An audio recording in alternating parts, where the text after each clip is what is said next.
Hello! Good morning, Vietnam, fuckers! Good morning, fuckers!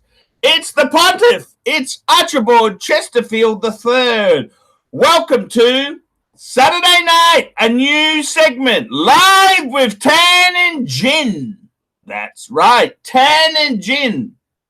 So, we're hopefully getting our guests will be arriving very, very soon. They'll be arriving very soon. Well, our hostess with the mostest will be arriving very soon. Because we all know when Archie is left to field the mic himself there, Archie's good for about 5 minutes. You know, he sort of gets a bit, hey, Mousy! And here we go. Hello, JIN. How are you? I'm good. How are you? I've been better. I think so. I've been better last night. Yes. I've been better. I have been better in the past, but what can I say? How about a I'm eating my shit sandwich. What more can you do? What's inside it? Nothing. It's a diet sandwich. Wouldn't it be better to eat like a salad?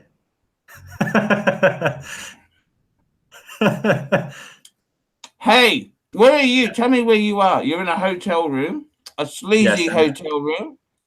Not so sleazy hotel room. No, what are you doing? Tell me what you're doing. What are you doing today? I visited. I was mostly tired. Mm-hmm.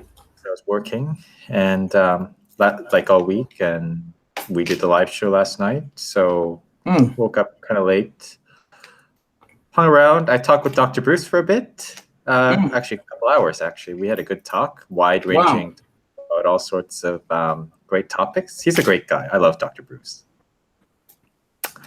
And then I went out for lunch.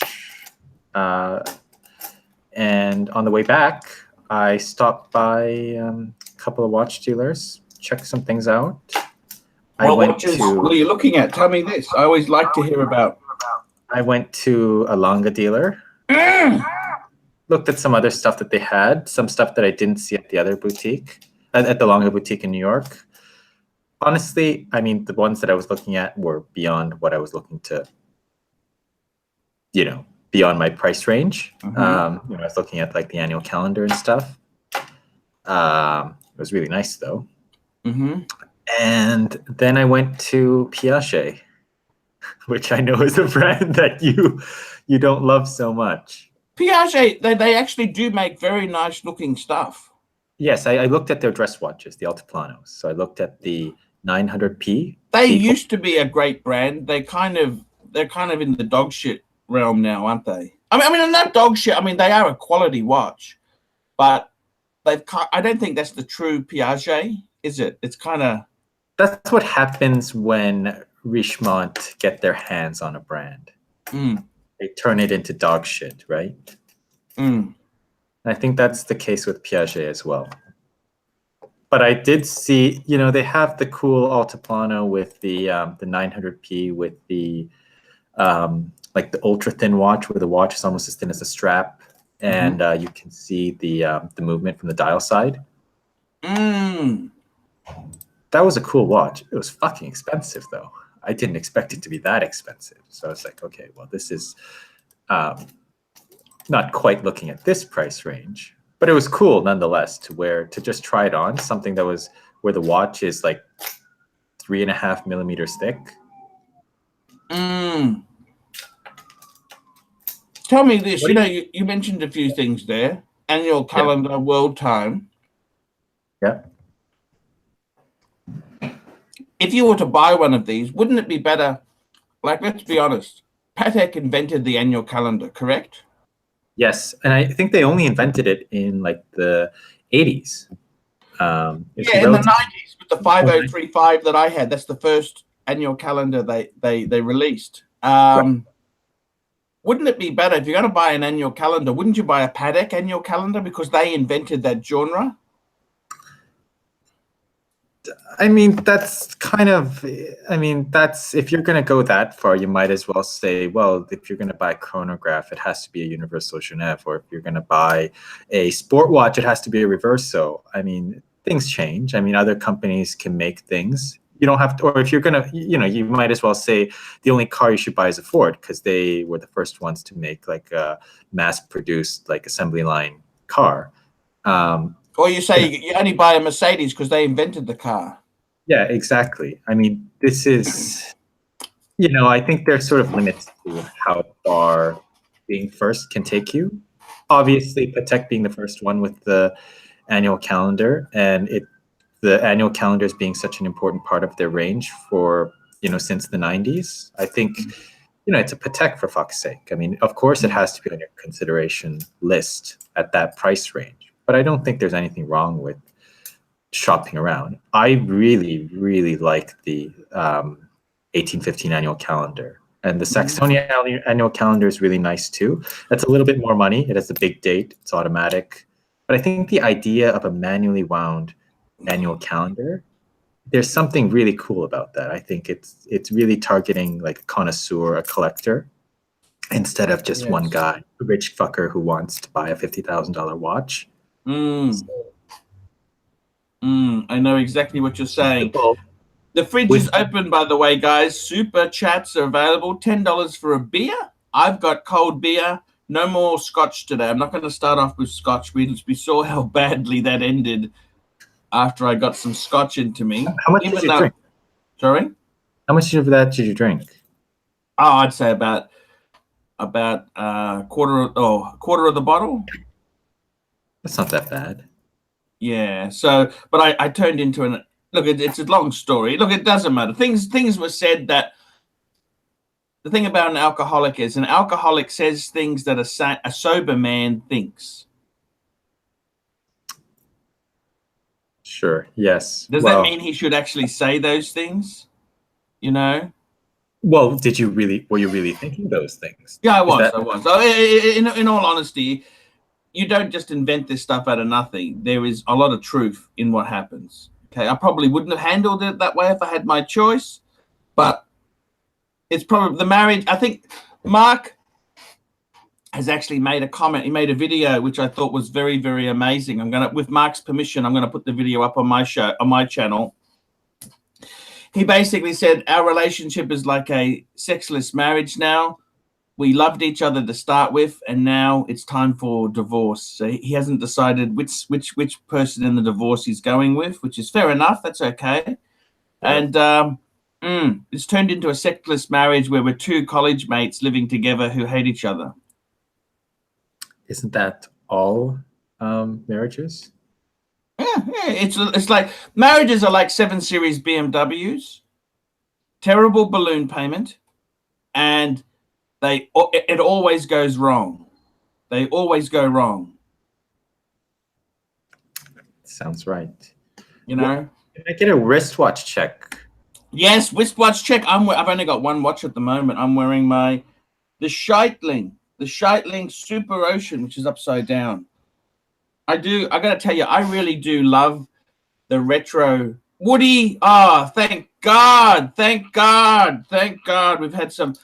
There we go. I'm wearing the Breitling. What are you wearing there? I'm not sure I should show you.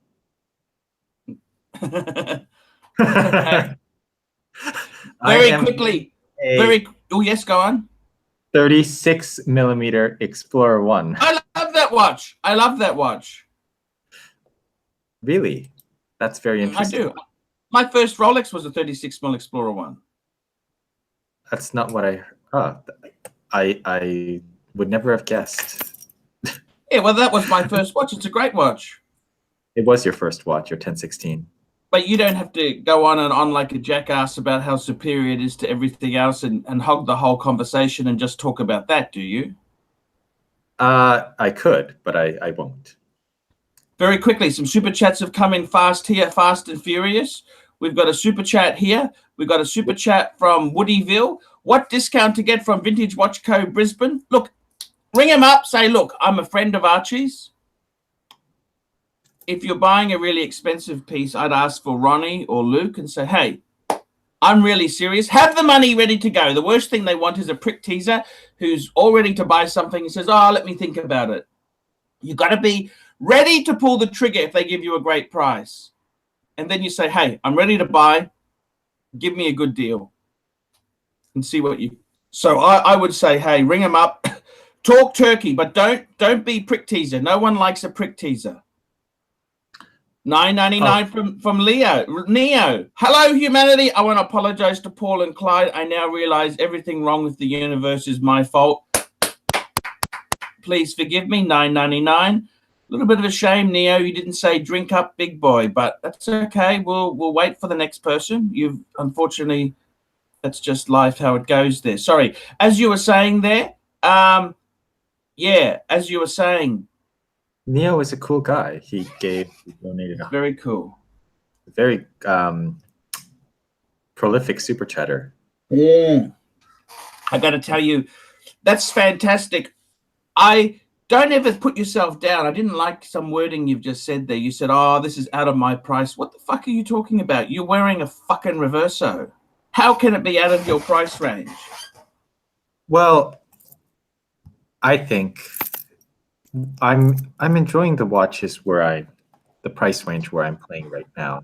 I think, I still have a lot of time. Believe me, you go into one of these fancy boutiques and buy one of these things, you'll never see your money back again.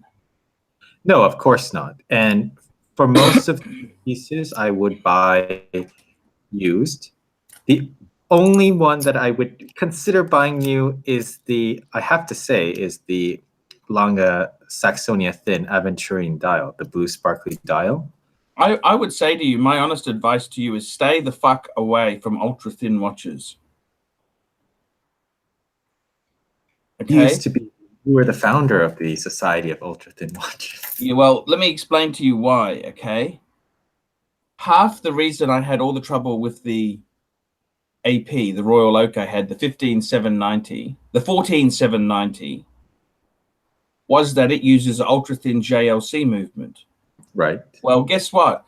After 20 years of use, those very ultra thin, which is thin at all costs, you can never be thinner. You can never be thin enough. Well, if they would have added a little bit extra to the steel, it probably would, some of these parts wouldn't need replacing. So I think for longevity, it's a fine line. Ultra thin is cool, but it also means that very expensive service. It's like a mid-engine car, like a mid-engine car. It means if you're going to do a major service on it, you've got to pull the fucking engine out. Extra expense. Do you understand what I'm getting at? Sure. Yeah, but I think, yeah, the ultra thin, like the Piaget ultra thins, I mean, those are quite extreme. I think that's a little bit, I mean, it was cool to try one on. I didn't really have an intention of buying this ultra thin one. I just wanted to see it in person. The Lange though, I think honestly, I mean, it sounds kind of crazy to say, but as I said before, like the 37 mil Saxonia is 50,000, the 40 mil is 25,000, and the 39 with the special dial, I think that's 20. How much is that? It's low 20s, like 21. So I mean, it's just almost very quickly. I got to say quickly hello to Suckerhorn. I can see him very tenacious in the comments there. Nasty people, your comments won't even make it on there because Suckerhorn is wiping out the nasties there. So yeah, I got to tell you, 20,000. We're talking Canadian, is that right? US. Okay, real money. See, I got to say, there's so much stuff in the pre-owned market you could get for that money. That yeah, I agree. I think you'd have to have fucking rocks in your head to fucking buy any of this stuff new. Seriously, I mean, Lange itself. I don't understand Lange. You know the Lange one.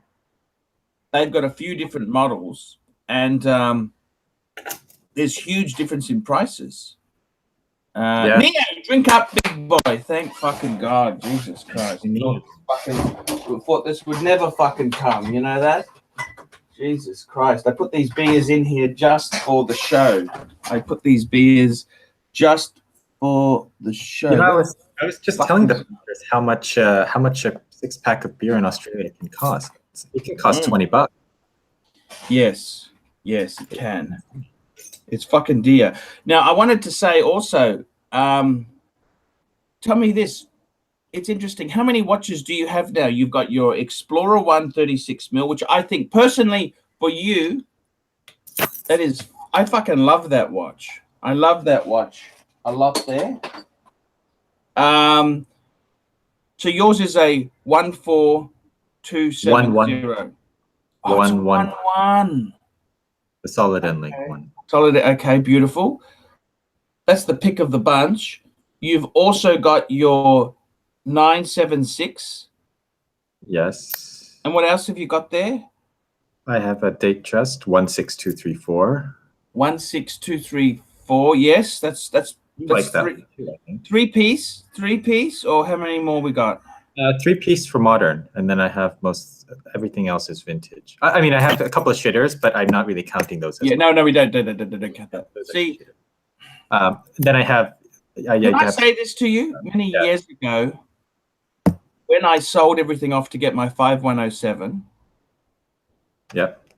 I then had a 36mm Explorer 1, not a double one, just a 1.4, because this was 10 years ago, and I had a 16234. You got exactly that collection that I had with the 517. Can I tell you this? When I had those 3 pieces, that was probably the happiest time of my life in watches. Those 3 were just perfect. How could you go wrong? I mean, you have a white gold color. I know. What went wrong? I'll tell you what went wrong.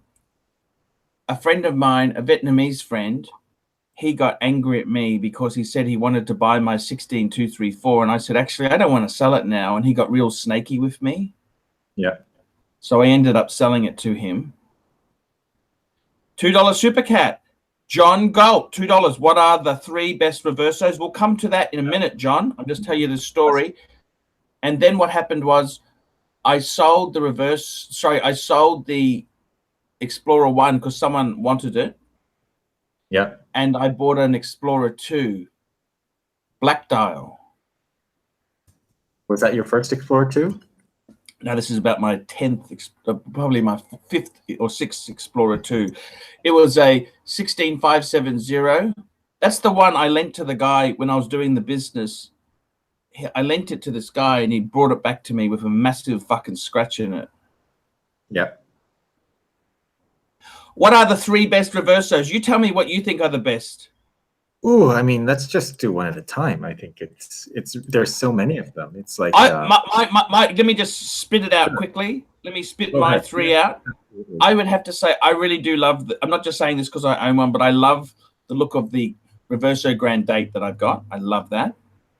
It's an all-time. It's one of the best reversos of all time. Like technically speaking, mechanically, it's a magnificent movement. I love the Reverso Triple Date calendar.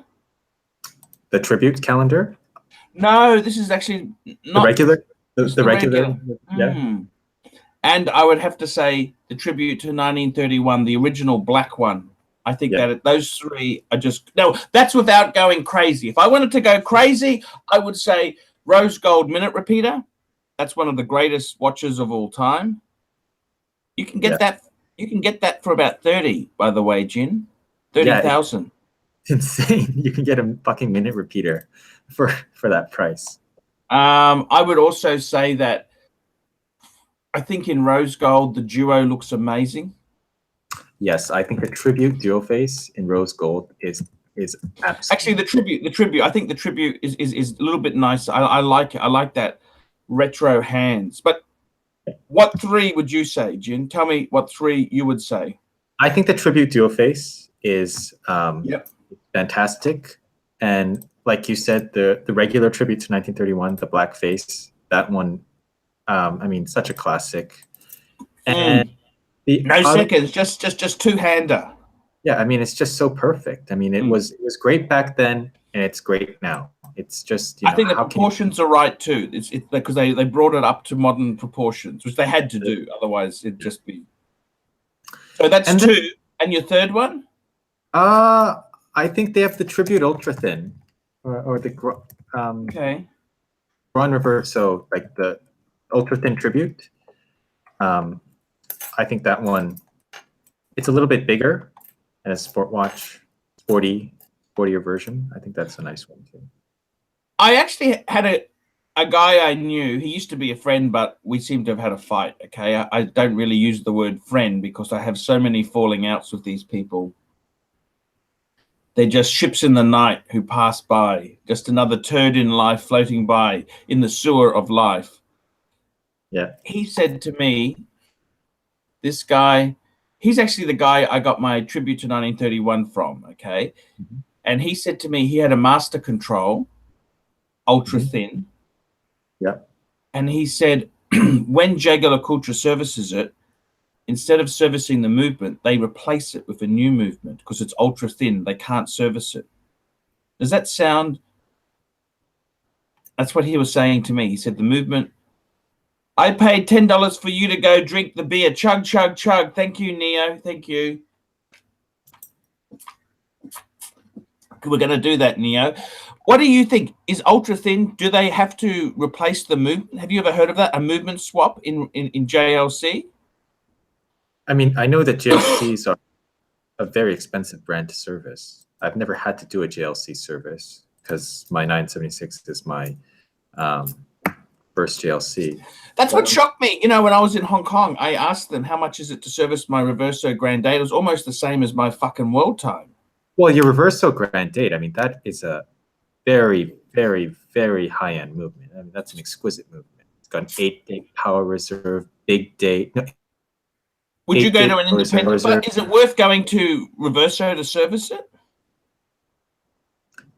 I don't think any independent could even handle that kind of. I don't know. I wouldn't trust. I'm not sure anyone would even touch it, and if they did, I would kind of be suspicious of. I would. The only reason they're touching it is because they don't know what it is. Yeah, I mean, it's such. I don't think there's any way that an independent could do anywhere near as good a job as JLC with that watch. With the 976, maybe. I mean, it's not a very complicated movement. But yours, I mean, the Grand Date, that fucker, that movement is not a big date, 8-day power reserve. I mean, that's not an easy movement to service.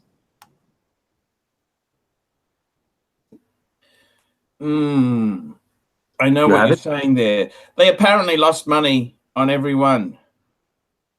That's not surprising at all, because they are. I mean, just to think of how much it would take just to get that movement regulated so that it keeps time over 8 days. It's kind of astonishing how. Apparently, they lost money on every one. Can you believe that? I don't know how that's possible. It wouldn't surprise me. You know what retail was on those back then? I don't think it was that bad. I think it was like they probably lost. That's probably why they lost money on. I think mine was sold through. This is in Australian dollars. I think it was about $12,000. Wow. 15 years ago. That's not expensive at all. And that would have been a gold Reverso would. Tanzil, the man is here. Archie, which of the following watches bore you most? A Panerai PAM 05, Omega Seamaster 300 Bond, JLC 976, the Ranchers Explorer 1, 14270. Ooh, I'd probably have to say the Seamaster 300 Bond. Yeah, that's a boring watch. Sorry, I mean, I get it. I know people who have it. It's a very popular watch, but yeah, they were very, very 80s, weren't they?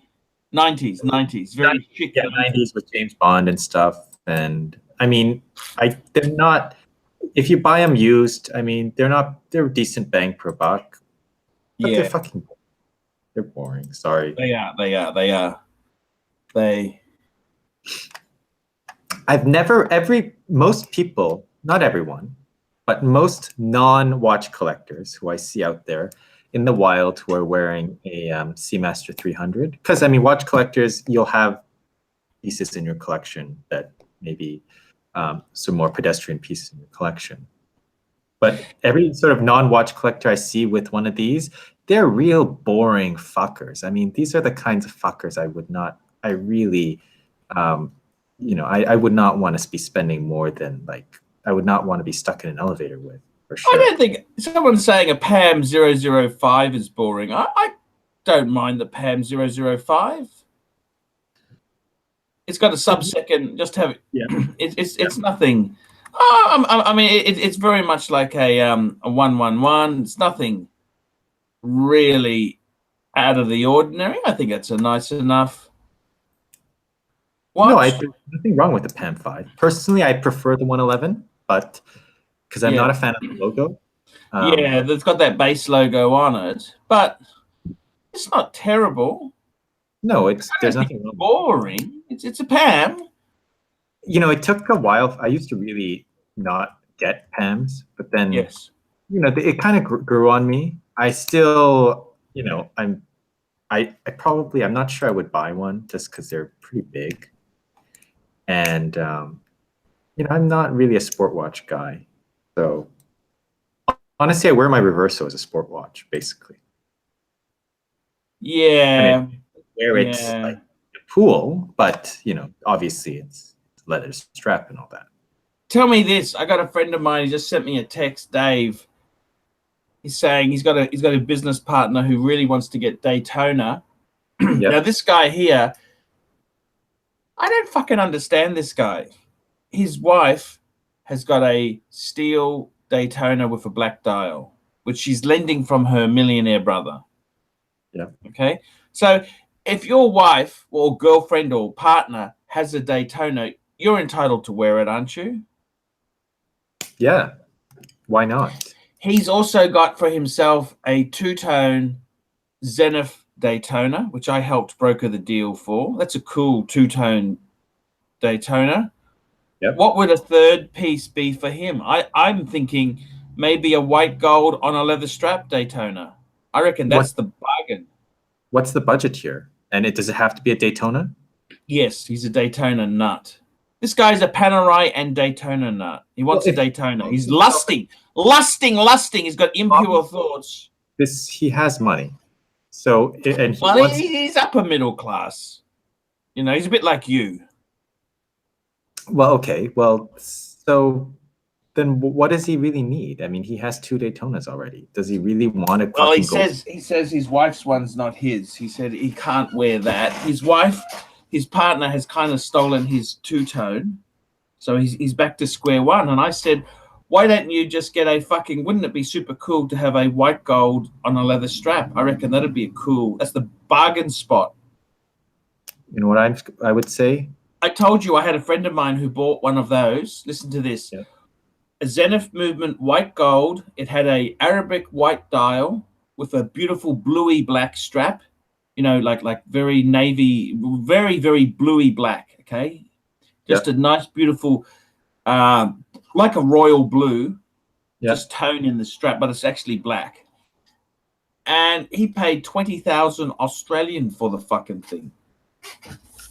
Yeah, but, I mean, from what you're telling me right now, okay, if you're either A, buy your wife a watch that she likes better than the Daytona, so she will stop wearing it, and you don't let your wife steal your watches. I think that's get a fucking divorce.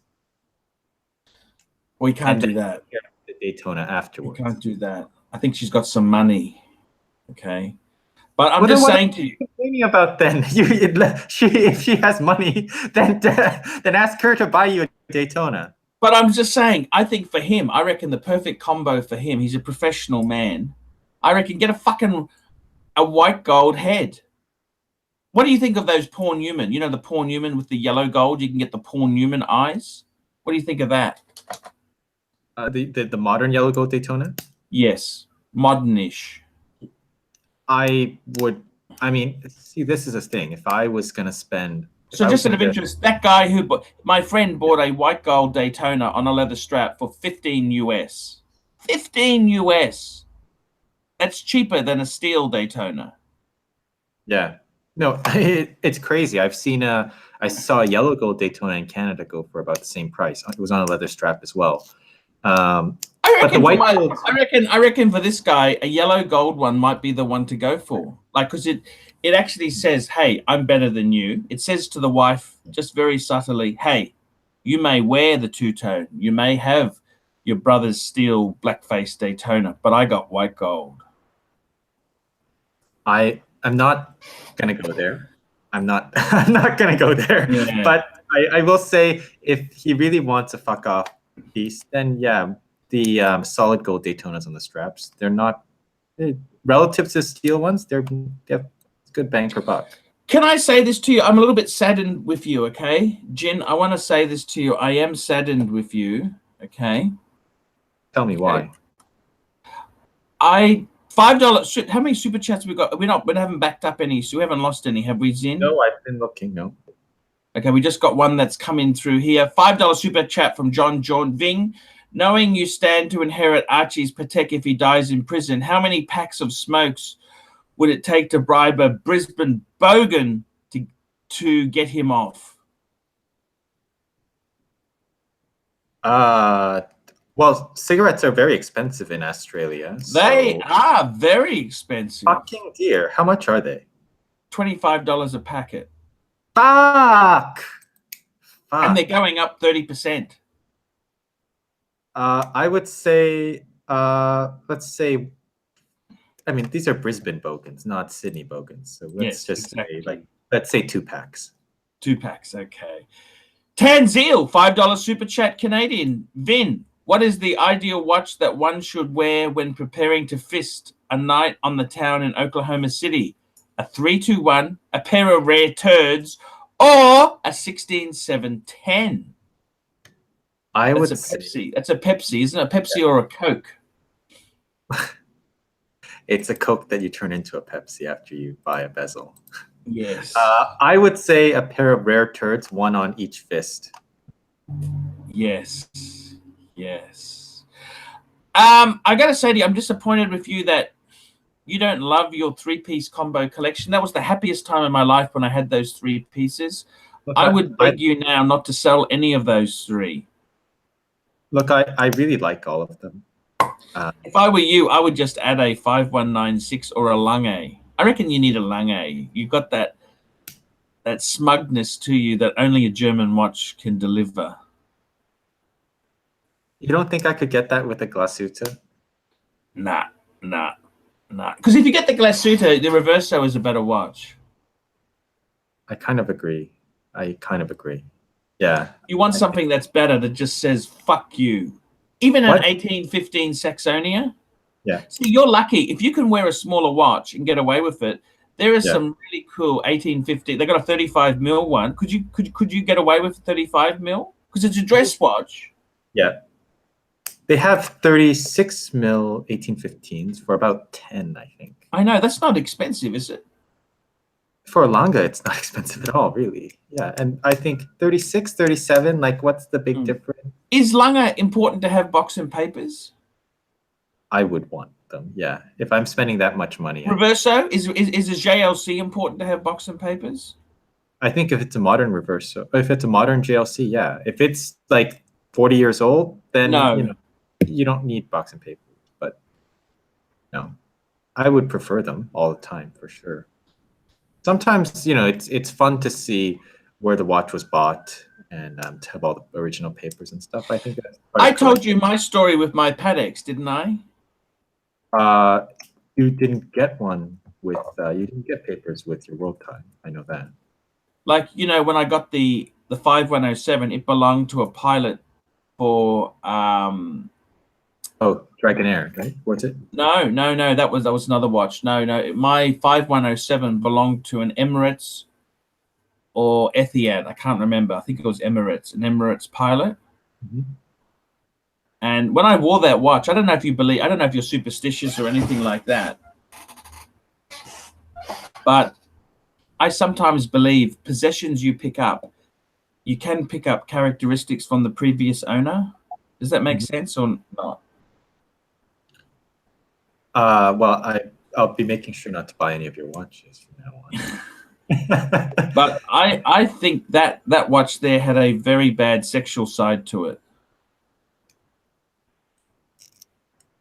Interesting. Very interesting. Because I'm not normally an ass man, but I became an ass man for a while.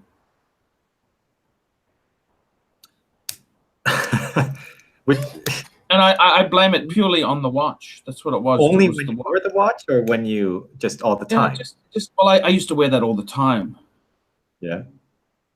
I would.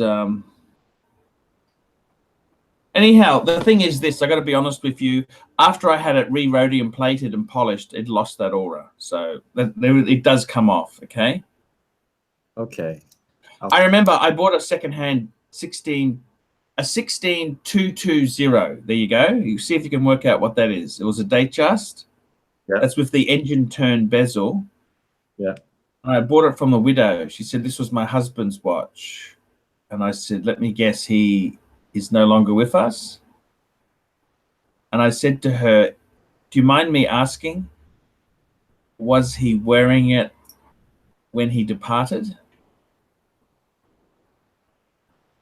Okay. 10 Zealand, sorry, $5. Archie, Switch it. when will we see a Navitimer in the collection? You used to keep a DJ and a Navi in the collection before. When will we see a return of these? I got to be honest with you, we're not going to see a Navitimer because I'm one brand per watch. One brand per watch. So I've got the Super Ocean in the Breitling. So we're not going to see a Navitimer. You know, a lot of people have actually said, I think are a lot of people out there who believe in the one watch per brand sort of theory. And I guess it kind of makes sense, you know, especially if you have like the icon of that brand. Why do you need anything else? Yeah, it kind of keeps me on the straight and narrow, because instead of looking at another Breitling, I've kind of said, well, I've got one. That's it. That's it. It's very easy to get carried away, like, you know, like some collectors will get carried away. I got very carried away, I must confess. I've had, like, at the moment, I would be lusting for a no-date sub. I really want one, okay? But I say, no, can't do that. I had a bad dream last night, Jin. Okay, what was it? I was thinking of selling my Explorer 2. Yep. My Speedy. Yep. I've got 10,000 credit facility. If I'm really desperate, I can use. Okay. And getting a 5196. That doesn't really sound like a bad dream to me. The only problem is I came to the realization, does that mean that I would prefer to have the Monaco than an Explorer 2? Fuck. But the Monaco is terminal. You can't even sell. I don't know if it is. Do you think it is terminal? Monaco and the submersible. The submersible you haven't even paid for. For fuck's sake. I can't sell that. I haven't paid for it yet. No, the submersible and the you know how many offers I had on the submersible out of interest? How many? One decent offer. 10 Zeal 5196 fund. We're almost at the platinum version with the Breguet numerals. I will never be able to afford the platinum version. I would love the platinum version. Would you love the platinum version? I would too, but you know, they're fucking expensive. I don't think it's worth it. Do you? You know what I've been thinking of doing, actually, if you buy 5196, is I've been thinking, yeah, you can buy them used. You can buy them used for about $15 US. How much? But what if the 51? How much was that? 15,000 US to buy. Oh, that's still 20 Aussie. Yeah. Retail is 20. I thought you said 13 yesterday. You said 13. I've written this down. Some people have been saying you can get them for in the 13s. I personally, most of them I see that are 15, but I know that some would sell for less than that. Look, it's a false economy to get one without box and papers for a lousy grand, and then And The you know box what I is would, expensive, you know? but you know what I would do? What I've thought What's of that? doing? What's Just, that? just have the 5196 as an exit watch, 5196G. Mm-hmm. Retail is 22,000 US. Go to Tiffany's, get a Tiffany dial 5196G. Pay retail. That's it. Live happily ever after. Do you think do you think it's possible to be a collector and just do that and just never look back? Why would you go to Tiffany's? I don't get it. To get the Tiffany Yeah. dial one. Yeah, they have a Tiffany dial. How much do you have? Yeah, that's full retail, but Yeah, you're talking full retail. 22,000. And just say that's your exit watch. So resale doesn't matter. Depreciation doesn't matter. $7,000 over 20 years doesn't matter. If you're going to keep it forever, none of it matters. Just if you can just say this is it and just goodbye to watches. Do you think that's possible, or is that a little? I don't actually like Tiffany and Co. I think they're a bit too snooty for their own good. I've never really been under the impression that they're even the best jewelry maker. I think Piaget is a better jewelry maker. $5 super chat from Tanzil. FP Jean Chronometer de Bleu versus Patek 5227 versus Patrimony, Vacheron Patrimony. Pros and cons of each. What do you think, Tan? I mean, JIN. I've actually held all of those. The FP Jean. Never held the Chronometer Bleu. That's tantalum. That's tantalum. You know that? Yes, it's tantalum. So it's a little bit tougher than gold, which I assume you would be getting 5227 and the Patrimony in. It's a JIN. So, I mean, the level of finishing and the movement quality on this is going to be just a different level than on 5227. But it does piss me off. You need a special screwdriver to open the fucking thing up. It's true, but you're not supposed to be. You're not going to be opening up the Patek anyway. I mean, if you're going to service the Patek, you're going to send it to Patek. Same thing with the Vacheron, to be honest. So I don't think that that's really a factor, because you're not going to just have, you're not going to just walk into the local jeweler and have the battery jockey open up your 5227. I got to tell you, the Patrimony is a beautiful watch. You would never, ever buy that new. That is a depreciation money pit. That's like buying a 7 Series BMW. But to be honest, so are the Calatravas. They take a massive hit. I mean, we're talking even the 5196, which is a very popular model, goes from 22,000 to 15. $7,000. Yeah, but Vacheron, I think, has always made extremely elegant and attractive dress watches. There are some Patrimonies that are really nice. It's a little bit hard to like. It's an entire collection, right? It's not just one reference number. I think the Patrimony you'd have a hard time getting out of, wouldn't you? I think it'd be a lot harder to get out of than the 5227. Yeah. The 5227, I got to be honest with you, I think that if you broke that hinge, fuck, that would be expensive to fix, wouldn't it? Yeah, I mean, it's too delicate. That's what I don't understand. They charge so much for this stupid fucking hinge, which if you break it, you're fucked, aren't you? But I think that one of the reasons that they have it is that, from what I've been told, is that when you're talking about watches at this level, in precious, this level, people want to be able to engrave the case back, to mark an occasion or to or some other sort of personalization, and it's very popular to do them for like that type of model, and I think that's what they were going for. So, that's why it's there, because people want it. I mean, I got to say the Patrimony is a fucking gorgeous line. The Patrimony, they do a very nice Patrimony world time. The only problem is they are so you would have to buy the Patek if you're looking for a world time, wouldn't you? Would you honestly buy? I'll just put a picture up of a Patrimony. The Patrimony is just fucking gorgeous. elegant. It is. This is one of my favorite here, in the rose gold. This is a 41 mil Patrimony Traditional self-winding. I think the size could be a little bit too big. 41 could be a little bit too big. I agree. I think at 41 you lose a bit of elegance when you start going. Like 39 is plenty big enough for anyone, really. Like the 5227 is 39. That's plenty big enough. The chronomet is also 39. So I think that's just the Patrimony with the little sub-second at 8. I think that's fucking. I like that. Yeah, it's a nice little touch to have there. Oh fuck! This is a minute repeater. Look at that! Look at that prong there. Fuck!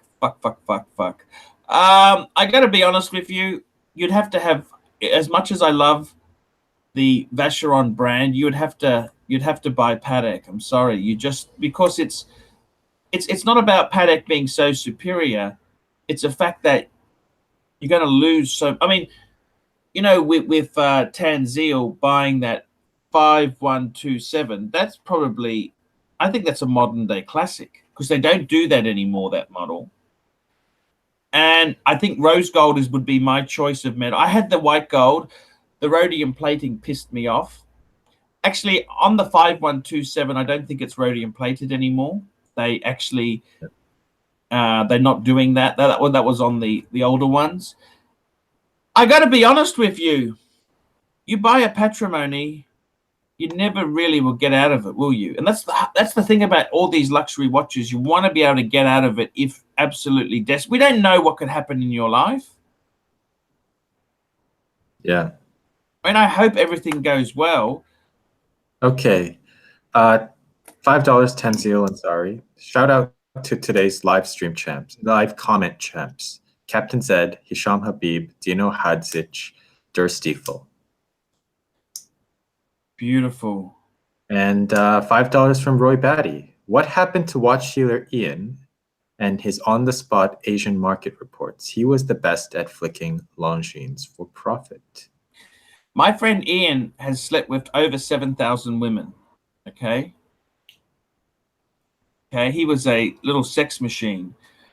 And you know something? Here's a statistic for you. This is a bit of a safe sex message. He never caught nothing. He always rubbered up, and he never caught anything besides crabs from a Czechoslovakian provider. Okay? Let that be a warning to you. Rubber up and you are safe.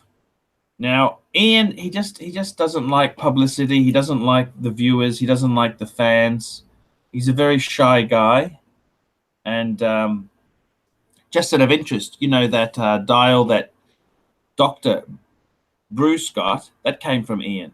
That's where it came from. Really? That's where it came from. So, yeah, Ian's a cool guy. I love Ian. Love Ian to death. Love him to death. Yeah. I owe him some money at the moment. I'm not taking his call at the moment either. Mike Howard, $20. Just $20. Didn't say anything. Thank you for the super chat. Thank you, Mike. If Mike's got a question, just put it in there and we'll certainly answer it for you. Tan and Jin, you guys are smart enough to realize you could never actually put money into a Vacheron. I like Vacheron a lot, but Patrimony, I couldn't buy one. I'm sorry. I just couldn't. You just can't. You just can't. You can't. And as for the FP Jean, I actually, I got to tell you, I fucking had a friend who I met in Singapore when I was in Singapore, and the FP Jean is fucking amazing. It is fucking amazing. The only FP Jean I've handled, I've been to an FP Jean dealer. Didn't really try too much stuff. I've handled the Elegant, which is the quartz one. It's kind of cool though. It's quartz, but it's cool. But I've never handled the Chronomètre Bleu, which is, I guess, sort of their definitive model. Well, it is their cheapest model. You know that too, don't you? Well, the Elegant is cheaper. I'm not sure if they still. Oh, okay. Sorry, you're right. You're right. You're right. But the Method is the cheapest mechanical, I believe. Yes, yes, yes. I gotta say, I'm not a big fan of tantalum. I kind of, I don't know. I just don't get it. Okay, I don't get it. I kind of wish they would have went with like platinum, just platinum instead. Well, they're trying to keep the price down on it. White gold, I mean, still. Yeah, yeah. Look, it is amazing. I must admit, when I actually saw it, it was fucking. I was so anti it. Then I saw it and thought, fuck. It is beautiful. I think it's more of a young man's watch. I'm an older. I'm as who was saying this yesterday. I'm actually past the halfway mark. You know this? I've got less in front than behind. Does that make sense or not? Sure. You could say that. Well, you could say the opposite about your weight, couldn't you? Yeah, exactly. We could. Okay, Imad B, $10 super chat. Arch, should I upgrade my ceramic gold sub to a Patek 5726? So that's an Nautilus annual calendar on a strap, or get a 5196 with the money I would spend on the difference? Look, I got to tell you the truth there. I love you, Hashi, but let's be honest there, okay? I don't want to be rude because you're a lovely man, but the cunts in India where you live, no. Archie, this is Imad B in the US, not Hisham B. Oh, okay. Just hang on. I got to... Hey, how are you? Yes. Sorry, I'll talk to you later. Sorry about that. I was just saying to you, look, it's unless you're a wheeler dealer, I would be very reluctant to buy and sell these things. It's all very well for me to do that, buy and sell, okay? But you're going to be ripped an asshole. Can you imagine selling a ceramic sub? Ooh, don't do that. Don't do that. Don't fucking do that. You're going to lose money. I wouldn't be doing that. So what are you going to do? You're going to sell the sub off? And I can just imagine the dealer. He's going to say to you, oh, we'll get rid of this. They're gaudy, they're tacky, and we're going to upgrade you to a Patek. It's like going to a Rolls-Royce dealer when you drive in with a Mercedes. He's going to put the Mercedes down. Don't fucking do it. Okay, you either sell that watch privately or you muscle up the money and buy the Patek straight off. You don't fucking trade one in to get the next. That's a what do you think of the idea? What do you think of the idea of him having the gold sub, keeping the gold sub, and adding a 5196? I reckon. Honestly, at the moment, the 5196 seems to be soft because dress watches are out. Fucking grab it with both hands. That's what I would be doing. I would be grabbing that with both hands. And no question of that. That's a much more sensible idea. I do want to share something with you, if you don't mind. Can I share something with you, Jin? Sure. This was, I know we're getting a little bit behind, but we'll catch up very soon. Yep. Da-da! What do you think? This is when I went to Singapore. Yeah. That was the FP Journe chronometer de bleu with my world time. What do you think? I think it looks great. I mean, it's I think it's a stunning watch. I actually like your world time. Sorry. Yeah, I think they got the proportions wrong on this one. This is the least popular model, and they just the worst one to have. The only thing I don't like about your world time is that, on all Patek world times, the hands are small. And on yours, it's actually kind of confusing sometimes, depending on where the hands are. Which one is the hour's hand? Which one? So, however, telling the time. However, you've also got, there's always two ways to tell the time, because you look at your home city. Yeah, that's true. And at the 12 o'clock position, like here, it tells you, oh, it's nearly 2 o'clock. It's 20 to 2 in the afternoon. Can you see that? Yes. This was when But I was then in Singapore. I had it set to Singapore time, Hong Kong time. Yeah.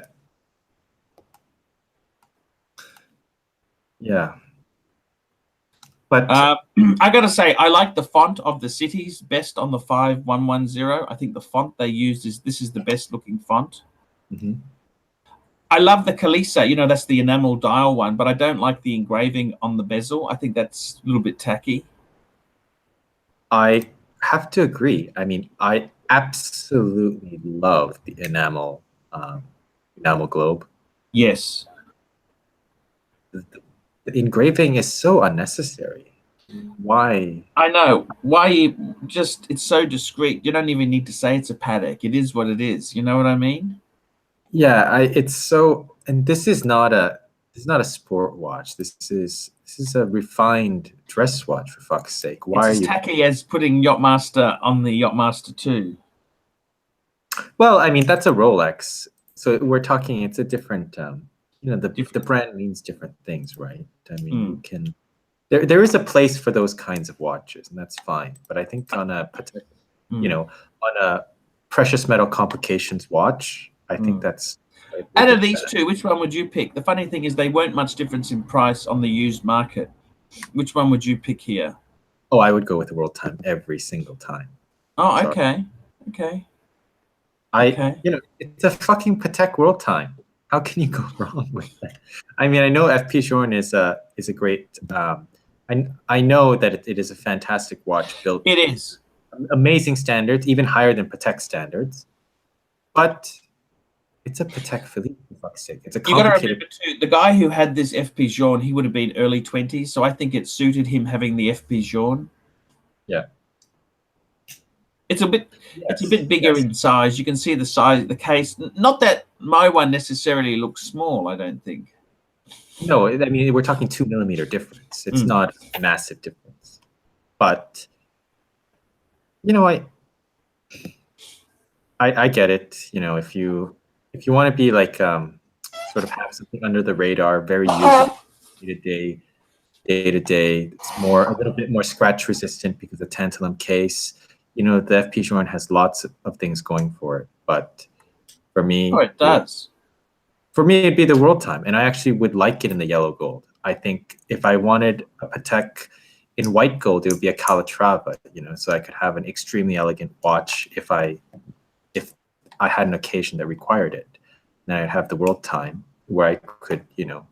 So just to recap on IMAD, do not sell the ceramic gold sub. Yes, the gold sub is cool. I mean, fuck, it's a gold sub, for fuck's sake. I actually do miss it. I do miss it a lot. Yeah. The only look, it's a very interesting thing, you know. The only reason I did what I did was because the World Time was like a big step up from the gold sub. I think the gold sub would be equal to a 5196. What do you reckon? I mean, I think it's so.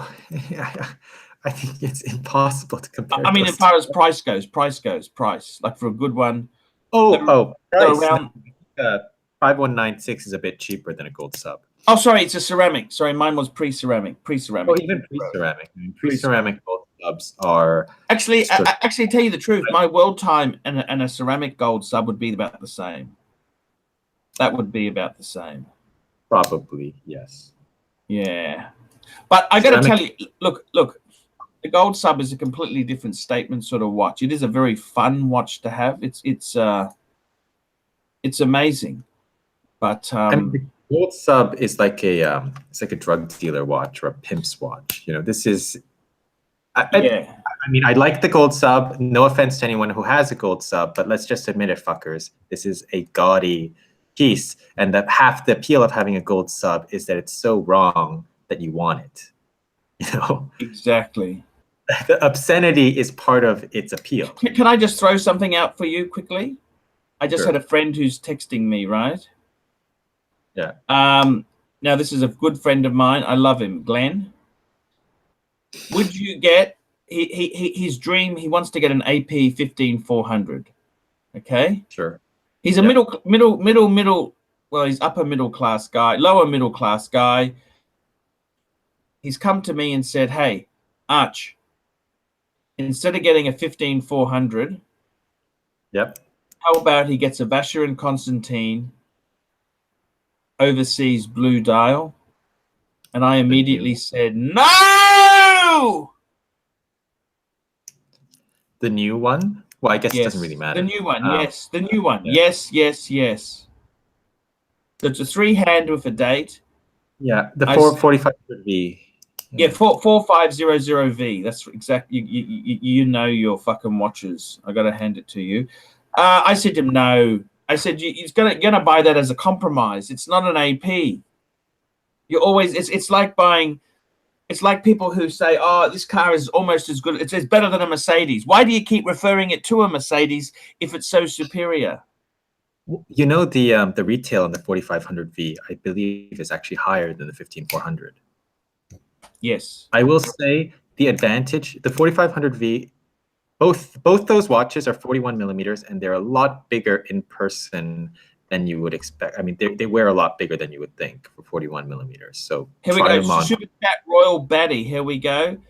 Actually, we got here Dr. Bruce. FP Jean me dead. Yes, Dr. Bruce. Thank you so much for your support there. We got some nasty people here. I'm going to remove. Someone's putting swastika logos there. We don't want that. That's not welcome. Please fuck off. Okay. We don't want that sort of shit on my channel. Everyone on the ArchieLuxury channel. Yeah. Ron Batty, $5 super chat. Would you flick a Hulk and an SD? It's a Sea Dweller 43 mil plus 2000 for a yellow gold ceramic sub blue dial. Yellow gold. Okay. I am reasonably lower, classy, lower middle class fella. No way in the world. No I think fucking way. the thing is, investment wise, you're going to look back. The gold subs, they're beautiful things. Yeah.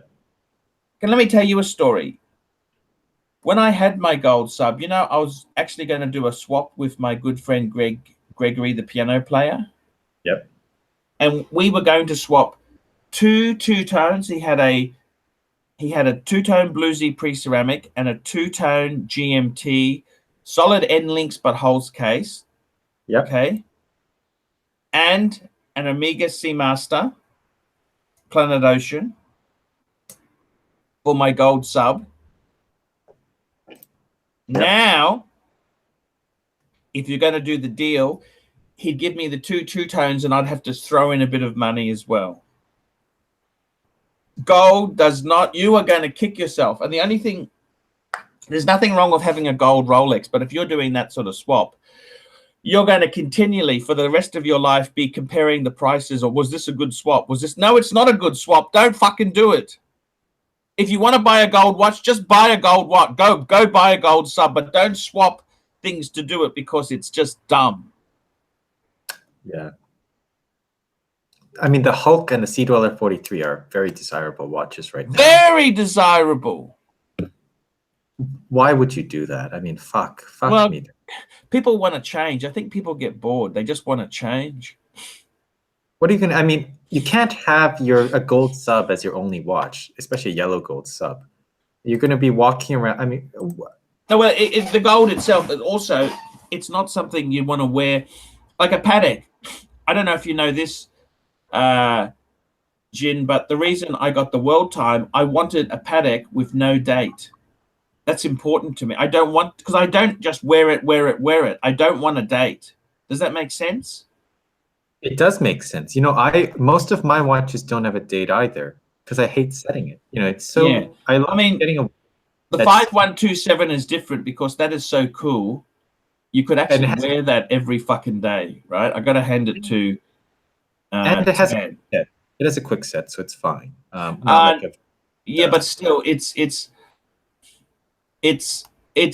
something you could wear every day, and I think that's what he's doing. So that's fine. But I personally don't want a Patek with a date because any of these watches, that's where you fuck it up. Because I'm so anal, I can't have. I can't have the wrong date. I hate it. It annoys me. I love just being able to pick up a watch and just set the time, maybe wind it a bit, and just go. Like, not even need to think about setting the... Yeah, that's what I love about the Speedmaster, the man on the moon. You just fucking set it. It's even, you don't have to set it 24-hour time. It's just a 12-hour set. Yeah. On the world time, it's going to be a 24-hour because all the other countries come into play. But it's still not that hard to do, okay? You just wind it forward, never set it back, never wind the clock back. You know that, don't you? You should always wind forward with these fine mechanical watches. And off you go. That's also the shitty thing. You just reminded me, that is the shitty thing about watches with a date, is that unless they have a day-night indicator, you'll be like doing the quick set and you'll be like, shit, what is it? Did it stop on AM or PM? Yeah, it stopped on AM or PM. How would you know? Yeah, exactly. Actually, and then you're... You know, the annual calendar I had, it also had a 24-hour indicator. Yeah. That's why it did it. That's why they put that there. They didn't. Yeah. But I got to say, in your case there, I reckon are you looking at buying a high-end watch, or you're comfortable at the moment? How do you feel? How do you feel? I don't think you need anything personally. But I'm itching to buy one, and that's why I've been going to all these boutiques. I'm not just going there to drink the water. I don't even ask for water when I go there. Or I'm going there to because I want to explore sort of higher end pieces. I want something that I can really be proud of owning, that I can really keep for a very long time, and that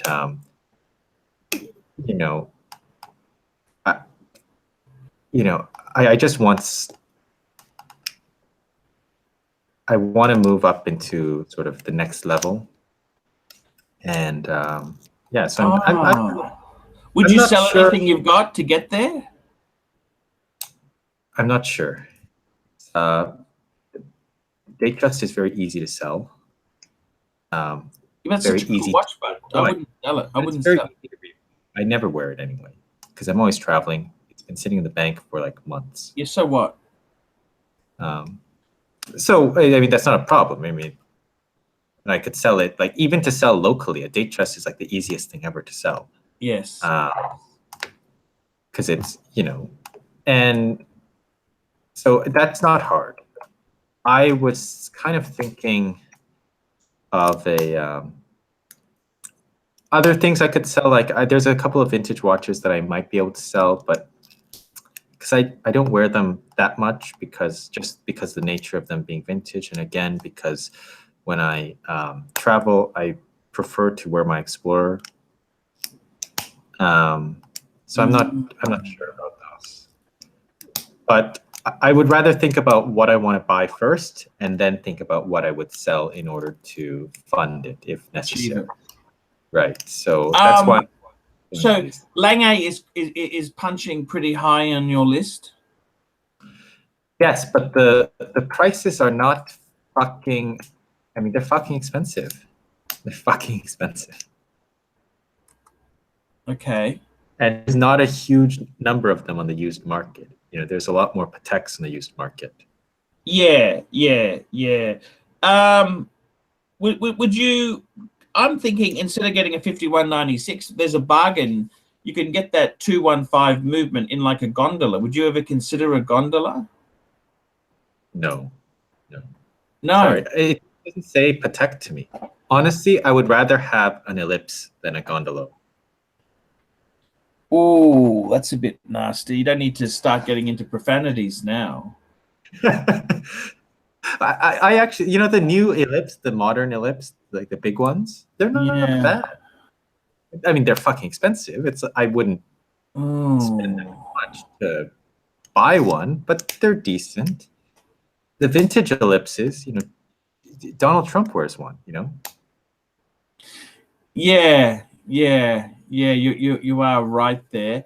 It's Jesus. I find this European watch company in Boston, Massachusetts. They got a 5196G for 16.5 at the moment. I think it's a white gold. That's okay. That's okay. Not cheap. They're not super cheap. They're quite dear. They've also got a 5170 at 47,000 US, and they've also got a beautiful Patek 96 with Breguet numerals for 13.5, but it's only 30 mils. Fuck, that's a girl's watch, isn't it? Yeah. You can't wear that, can you? No. I mean, the Patek 96, so with Breguet numerals, so that's fucking cool. But how can you fucking wear that? It was 30 mil was considered small even in the 1930s when this watch was being made, let alone today. They've also got a 3919J for 8.9. That's not expensive, is it? Is it expensive? I saw a Patek 3919 go for 7,000 a few weeks ago. So yeah, no, but I mean, this dealer's a premium dealer. They're premium. This dealer is not. You don't come to this dealer for cheapies. I mean, 9,000. We're talking a $2,000 difference. So. Yeah, fair call. I got to be honest with you. I fucking. I got to be completely honest with you. They're fucking expensive, aren't they? Pateks are expensive. What do you think of the? Have you ever heard of the reference 5117? So that's like it's like my 5107, except it's got hobnail bezel, and it's got Romans. I never liked that. I never liked that watch. So that's almost like a cross between a 5107 and a 5119. Yes. I think that's a bizarre combination. Yeah, I tend to agree. Platinum 5196s. You're not going to get one of those. That's sort of low 20s US, aren't they? They're not cheap. Used, that would be 20s US, yeah. Yeah.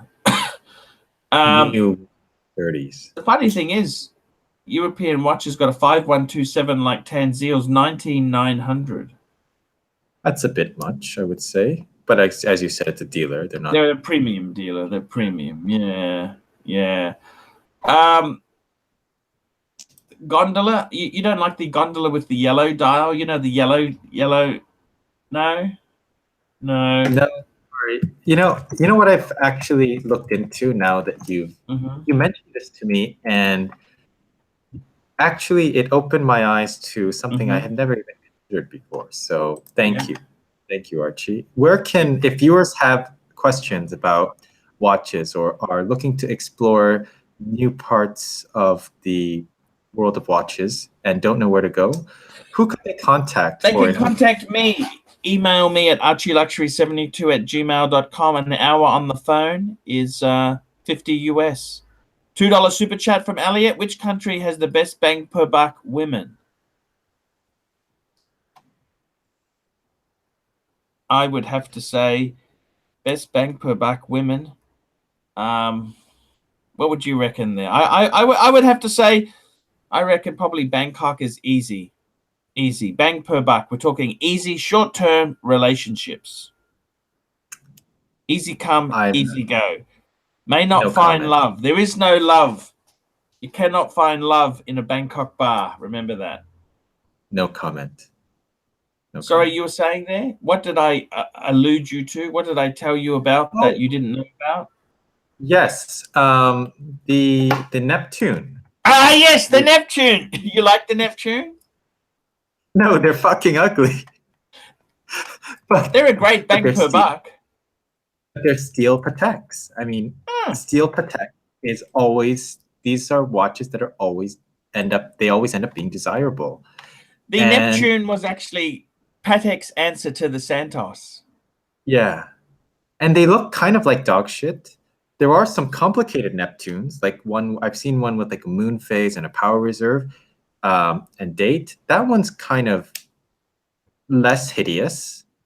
It's also more expensive, probably. That one has a 240 movement. The Neptune, they also did in solid gold and two-tone. Yes. That's really getting Santos-ish territory. But yeah, a steel Neptune, if you can get them for like 10,000. No, under that. You get them under like sevens. Yeah, I mean that's. No one wants them. Do you understand? And the service is probably like how much? No, but it's the same movement as a fucking 5711 or a 5127. It's a 324. It's not a 324. It's the older version, which is what? That's the 315 movement. What is it? Yeah. 315. That's what my paddock had in it. My 5107 had the older movement in it, which became the 324. It had the 215 movement, right? No. 215 is the manual wind. Yeah.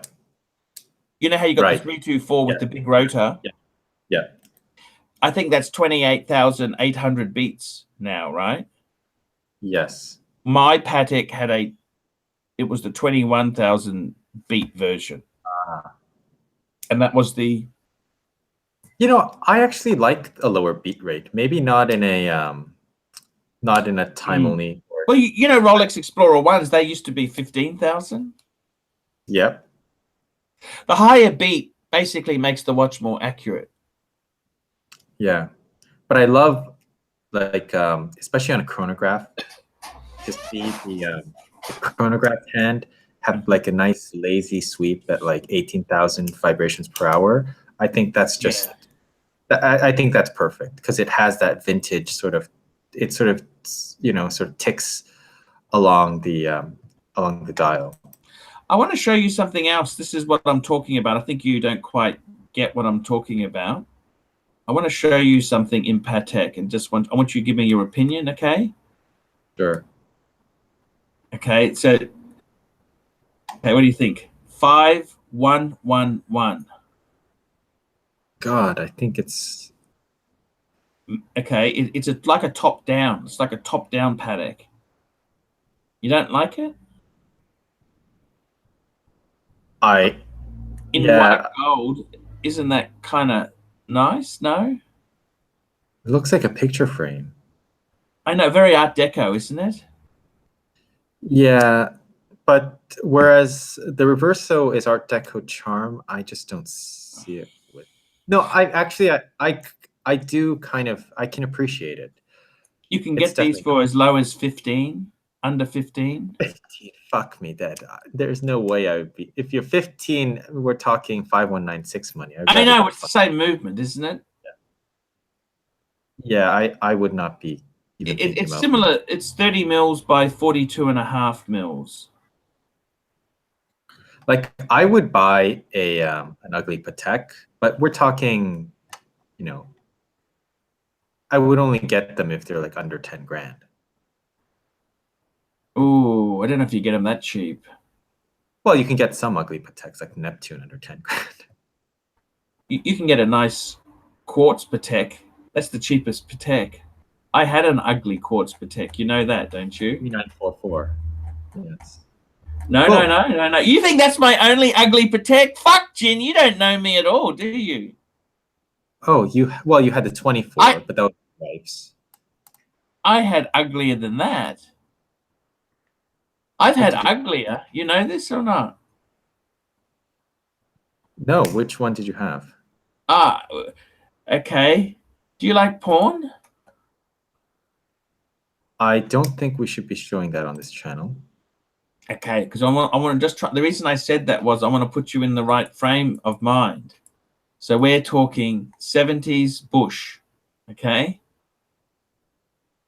My Patek was so ugly. My Patek was so ugly that I shaved its ass and taught it to walk backwards. Okay? Okay. It's a joke. It's just a joke. No, it actually proudly said on the dial, quartz. Wow. No, was it one of the Beta 21 ones? Yep, I had a Beta 21. That's it. How did you know that? I love... That's a cool movement. It's a quartz watch with the smooth sweep seconds. Yeah, it was I think it was a 3/8. I'm just trying to work it out now. I think it was a 3853. Okay. Yep. Does that mean anything to you? I don't memorize. Okay. I'll send it. I'll just hang on. on. That they had like one. The original one was like a big fucker. It was massive. Now, the funny thing is with this watch, I bought this watch for about $2,000. Okay, Yeah. 2-1.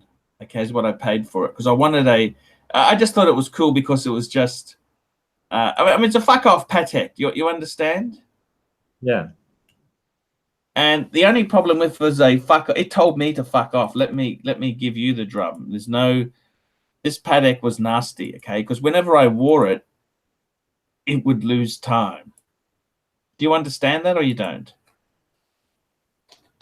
Well, even Why the fuck? Was it haunted? What was it? What the fuck was wrong with this watch? Okay. So it would only lose time when you wore it. Yes. Yes. And when other people wore it, it didn't lose time. So I'm thinking, fuck, this watch don't like me. Okay. Does that make sense? Maybe it just recognized that who was wearing. I decided to sell it very quickly. Can we just say that? Yeah.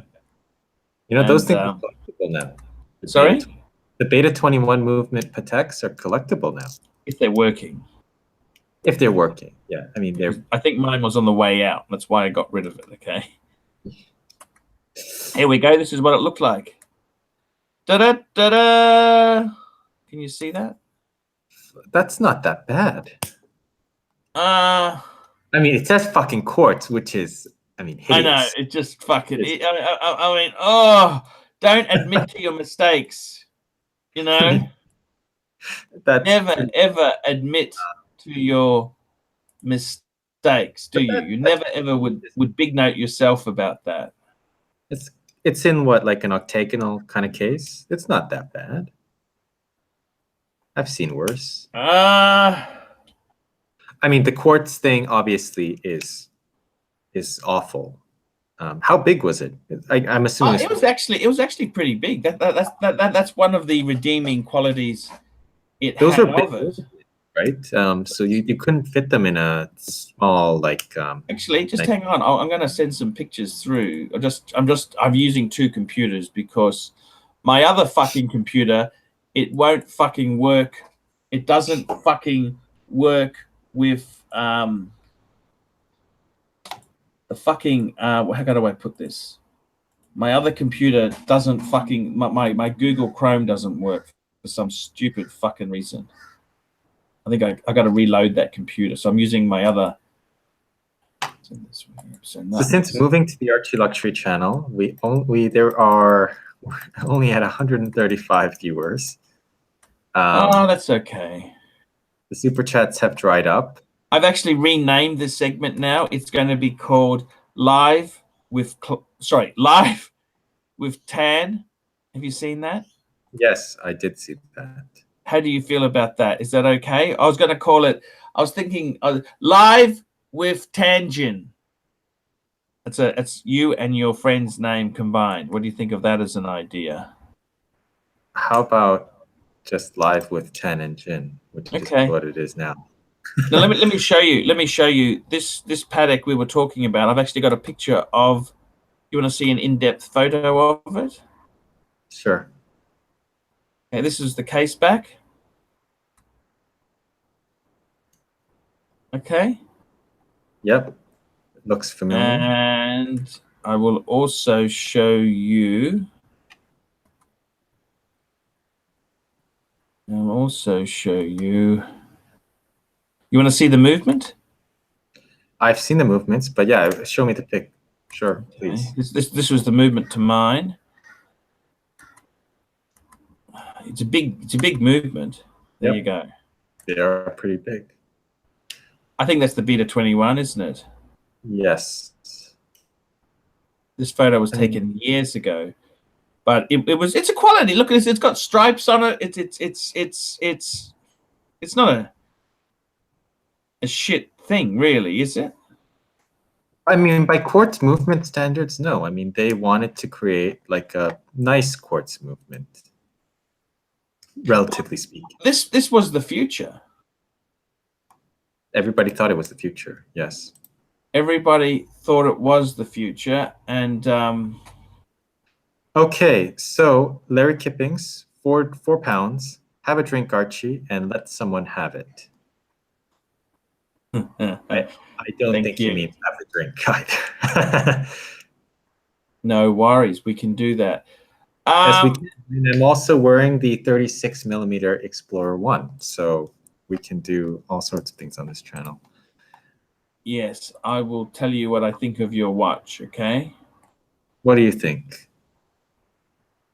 What would you do if I wore a Nomos on this show? You've got a very calming effect. I think it's not the watch, it's the wearer. Does that make sense?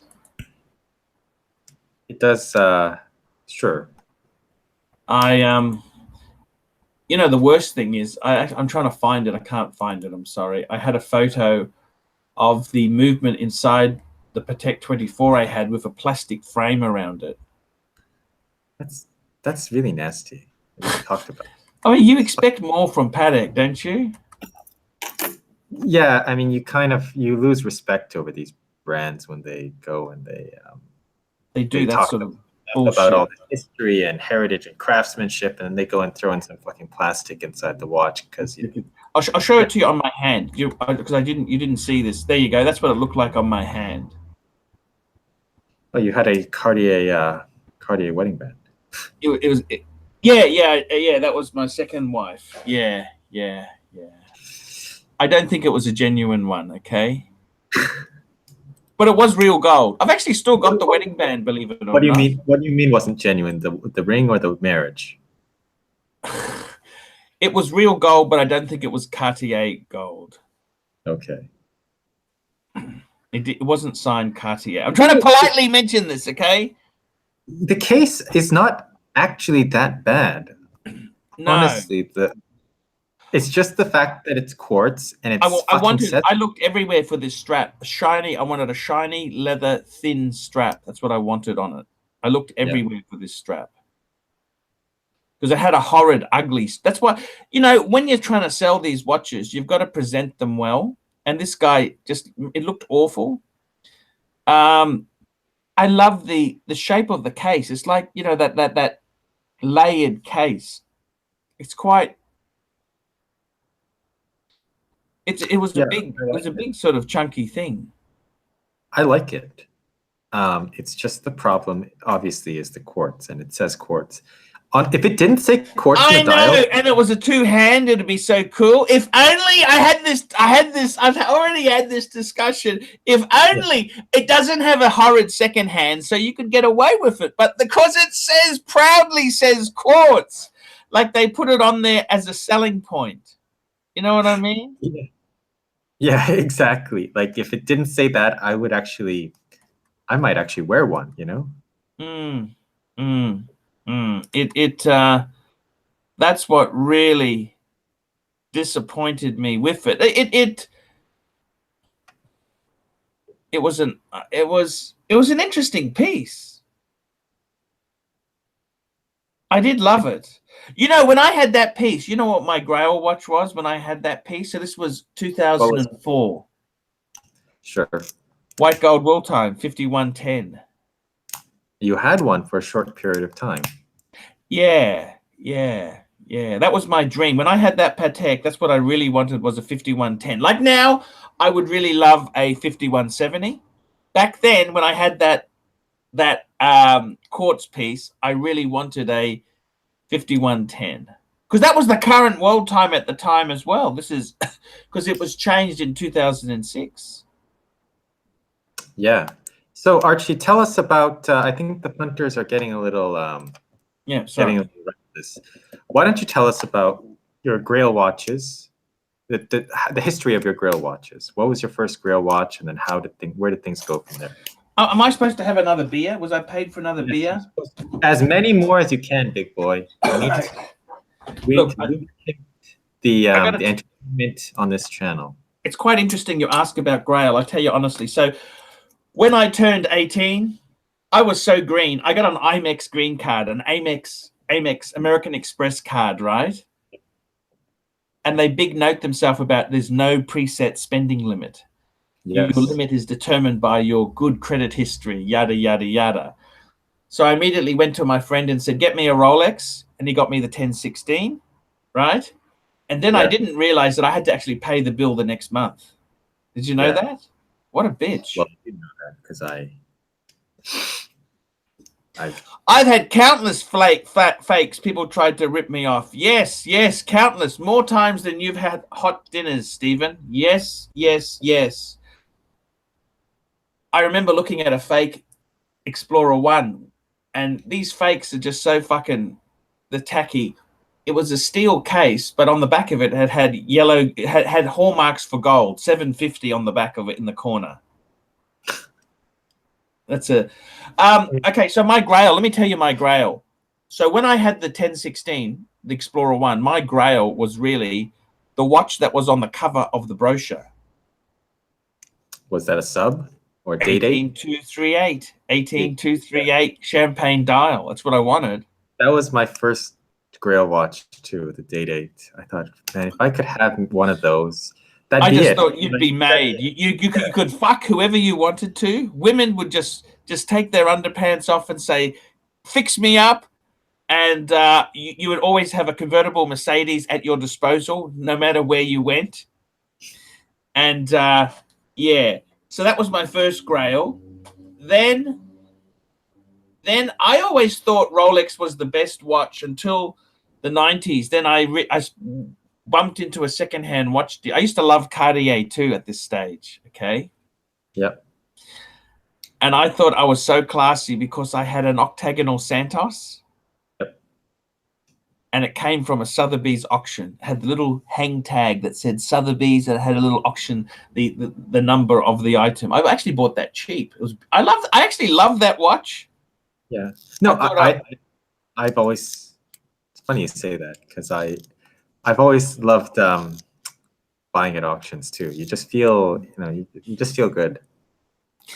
So then after that, my Grail Patek Philippe came up, and I just wanted a Patek. I wanted a Patek. Any Patek would do. And I actually rang my good friend Shani from European Watch Gallery and said, "Shani, I'm after a Patek. What do you recommend?" Yeah. And he immediately said, "I recommend you to get a 3919." And I paid 7,500 Australian for it in 2001, box and papers. And that's how I got my name on the Patek archive, because the papers weren't filled out. I sent the form off to get the magazine. Yeah. Okay.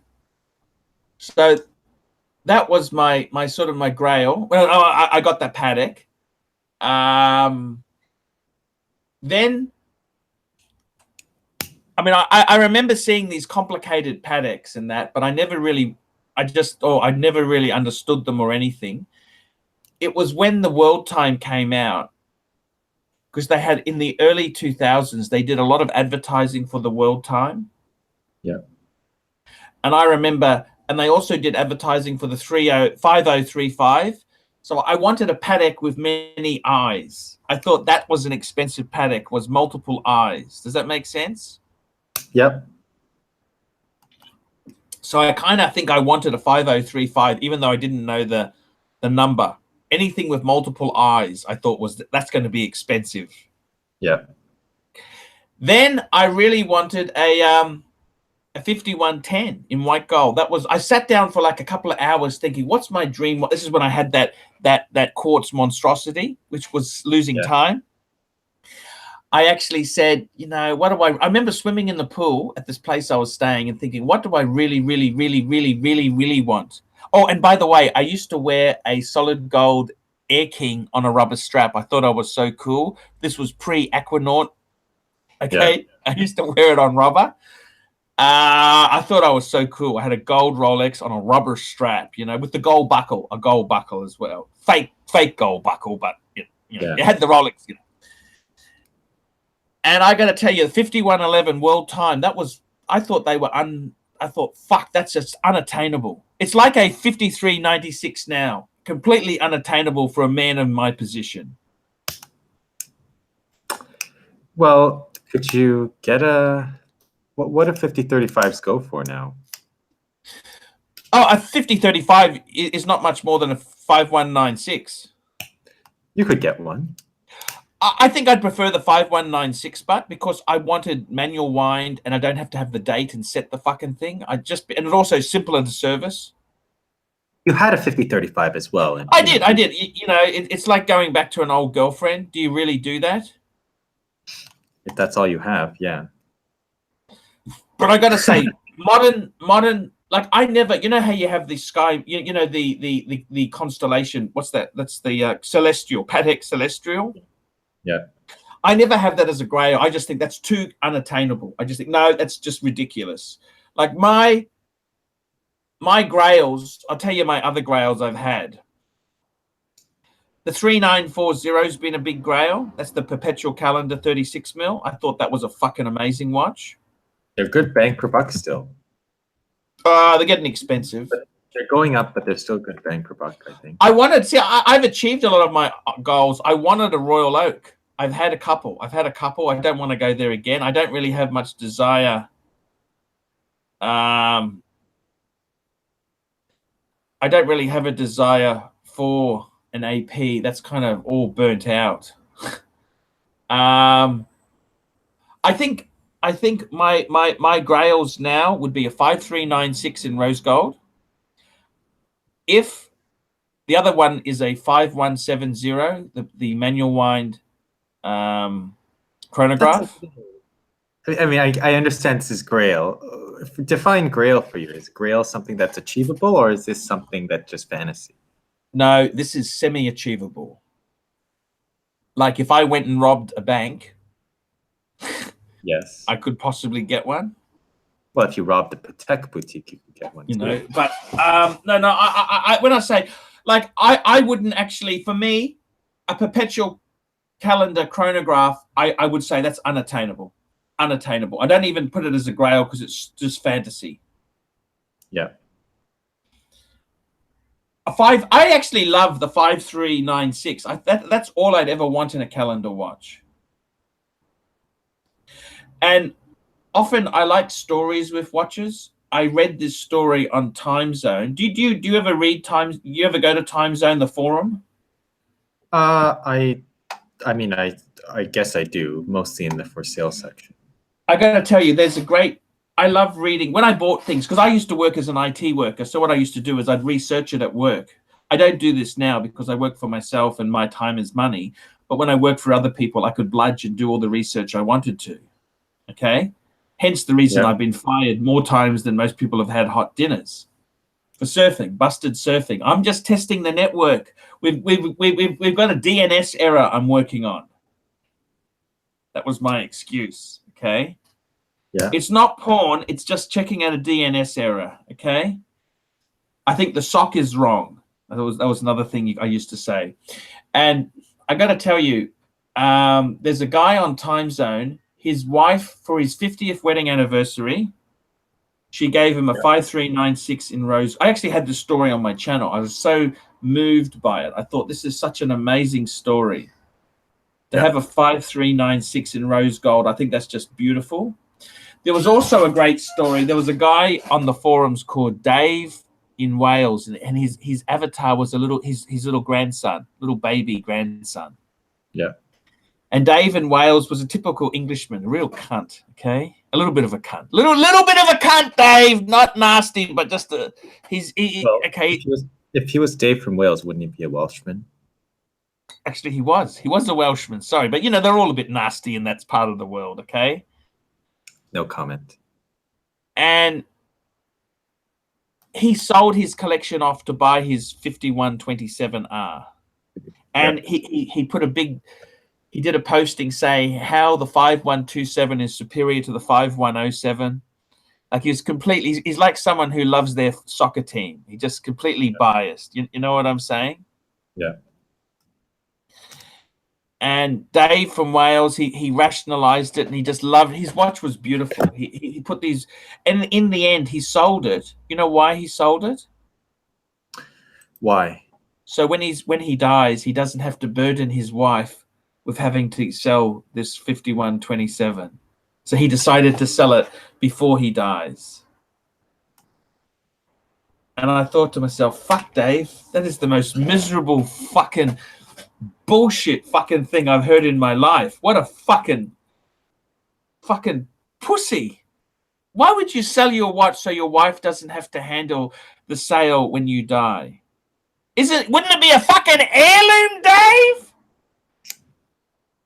Did he have kids? I think he did. Yeah, he did. He had a grandson. Because his avatar was his grandson. Wouldn't you fucking leave it to one of your kids? But Welsh is stingy. They're stingy cunts. Okay, they're just fucking nasty. So Dave from Wales was actually told this story, and I thought, Dave, that story is so sad. I loved it, and I got to tell you, to be honest with you, the difference between a 5107 and a 5127, I think it's fucking minimal. I don't know what you think. I mean, visually, it's just one has a slightly flatter bezel. Yeah, the 5107's got a flatter bezel. There's a few little differences, like the 5107 generally has the Geneva seal, whereas the 5127 has the Patek Philippe seal. They've got a slightly different movement. One uses the 324, one uses the 315. Although I believe that in the early product, for first couple years of the 5127, they used the 315 as well. Yes, correct.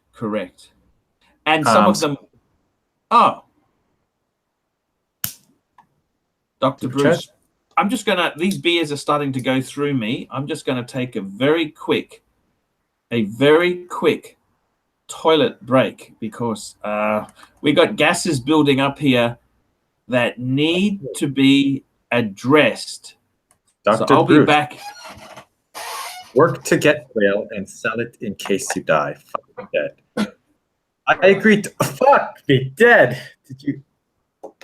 I don't know if people saw that. I saw a lot more of Pump Luda than I needed to see.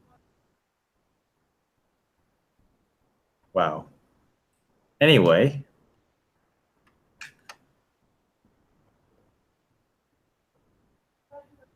So yeah.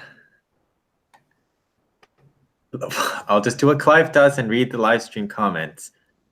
I still haven't really fully recovered from last night's stream. It was very shocking, and I drank a lot of wine.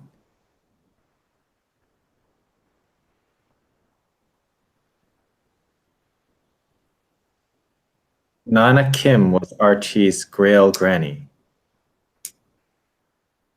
Interesting, probably true.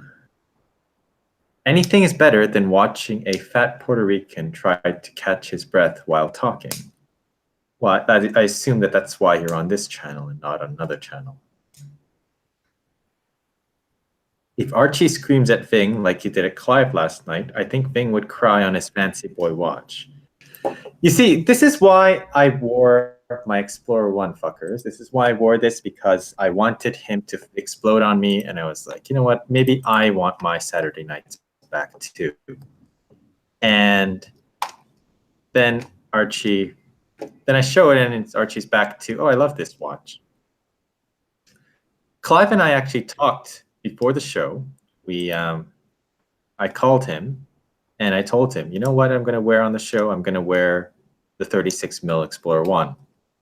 And we speculated, what is he going to do? What's his reaction going to be? I said, okay, there's a 50% chance he'll say, oh, Explorer 1 is such a cool watch. Or there's another chance where he'd say, okay, yes, I see. That was about a 25% chance. There's maybe a 1% chance, or say, I'm sorry. Hello, how are you? Hi, Arch. I was just saying that I had a call with your former co-host before the show. And I told him that I'm going to be wearing the same watch that he wore yesterday. The rather infamous fuck-off watch of 2018. And we were speculating on what your reaction would be. And I actually thought that you would go back to saying that the Explorer 1 was a cool watch. And it turned out you did. I see. I do like the Explorer 1. It was your first Rolex. I mean, it means a lot to you. I would actually, I'm going to be honest with you. I don't think I'd necessarily get a 1016 because I don't think they're worth the money. I wouldn't pay that much. Yeah. But I would actually get a 14270 or a 14270. I think they're a great watch. I mean, it's good bang per buck. I definitely think they lost the vintage aesthetic of the 1016. Yeah. They changed the font of the 369, which they have the gold numerals instead of and indexes instead of the loom ones, so it's a little different. But it's still it's got.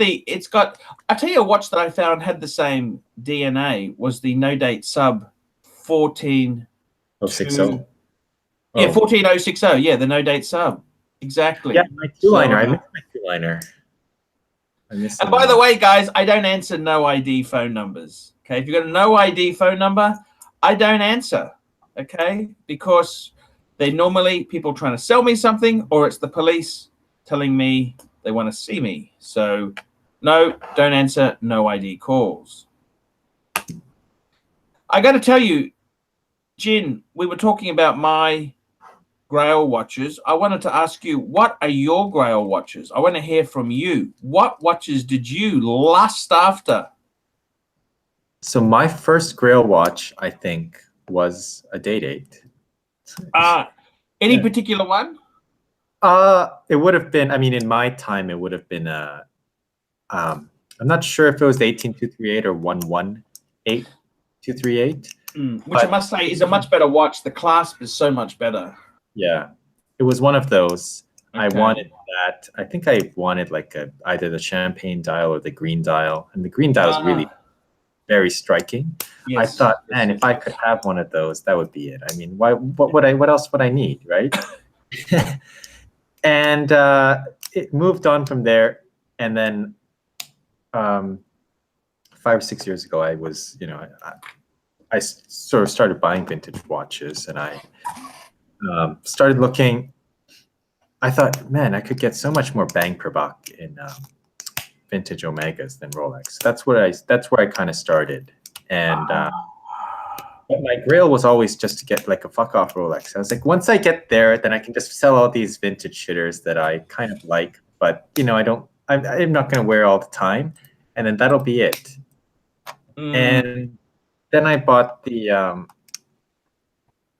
Explorer one, and that's sort of, I bought it originally to start with because I liked it. I actually bought this after this. Yes, Stephen, I'm ready for another beer. $20 because I'm getting shit-faced now.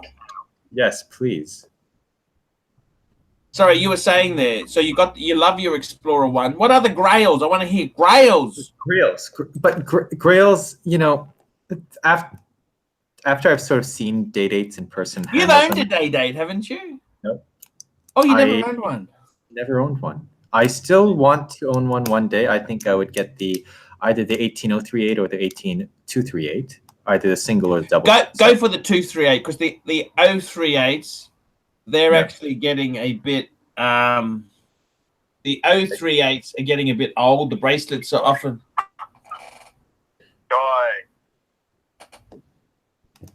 Hey. It's 18038s. They're getting a little bit long in the tooth because there are early 80s until about 87. Yeah, but I like the I want a Stella dial or one of those like funky exotic dials, and they were a lot easier to get back in those days than they were in the double quickset era. So that's that. Then my Grail watch sort of changed from there. I think then after I moved on from Day-Date, it was like, well, if I can get a Patek Philippe, that would be right. What model Patek were you after? I wasn't really sure about which one, but I wanted like a perpetual. Like a 3940. I think that would have been up there with one of my the ones that I really wanted. It might have been the 3940 actually, because I was like you. I was like, what is the cheapest way to get a Patek Perpetual? It's all about the bang per buck. It's all about the snobbery at this point. still, it was still all about snobbery. And I was like, fuck, if I can get me one of those, that would be it. I never really liked the annual calendars, to be honest. I thought that the annual calendar was just settling. I thought the 5396 is different because it's a totally different take on the annual calendar. But like the 5146 and etc., like 5385, they were like the not so extremely rich man's version of the perpetual calendar, right? It was a scaled down. I gotta tell you too, you know, the other thing is too, again, I was using Google at work. Yeah. There's a great story about Jake from Jake's Rolex blog. He always wanted a 3940.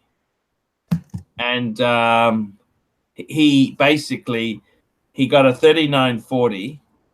Yep. And he tells the story how he just loved it. He always wanted it. He collected the brochures as a kid, and then he finally got it. He had it for about 10 years. Then he sold it to buy a house. Yeah. And the other person who has got a 3940, my hero, is Ben Clymer, however you pronounce his name. Yeah, he has 3940. He's written a lot about it. Yep. He loves his 3940. And I got to tell you the truth, partly the reason I got the 5110 was,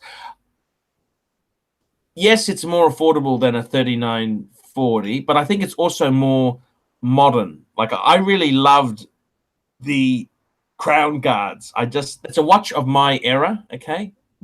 And I thought, you know, if I got a 3940, it's sort of copying these other guys. But I want to have my own stake in something beautiful. Yeah.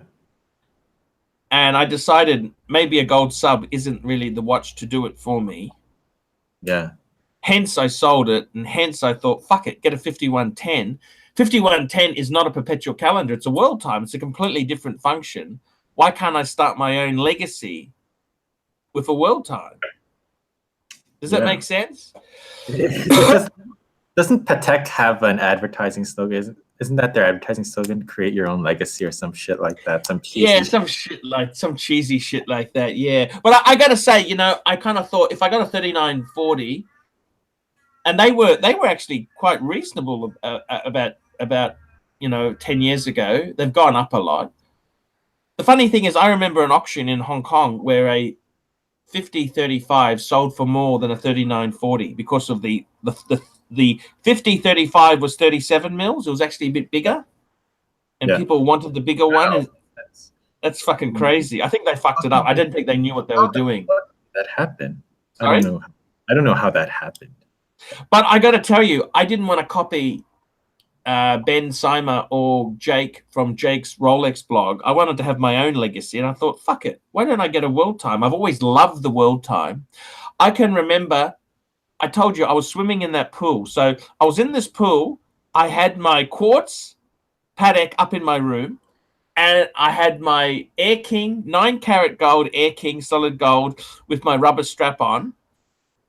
Yeah. And I was thinking, what's my Grail? I was swimming around the swimming pool and thinking, you know what? The platinum world time is just too ostentatious, too ridiculous. Yeah. White gold. It looks like platinum, but it's white gold. And I thought, you know, that would be the sweet spot. Yeah. And I did actually get the white gold one, but I got to be honest with you. I sold it, right? And I got a yellow gold one. In hindsight, I actually prefer the yellow gold one because it looks more vintagey than the white gold's sort of more of a modern color, in my opinion. Yeah. I think yellow gold world time. I like that one. I actually prefer it to the white gold. I mean, it's crazy. They're both cool. They're both cool. I'm not just saying this because I own one or the other. They are both super, super, super cool. But I actually am happy to have the yellow gold one. I like something that's not in vogue.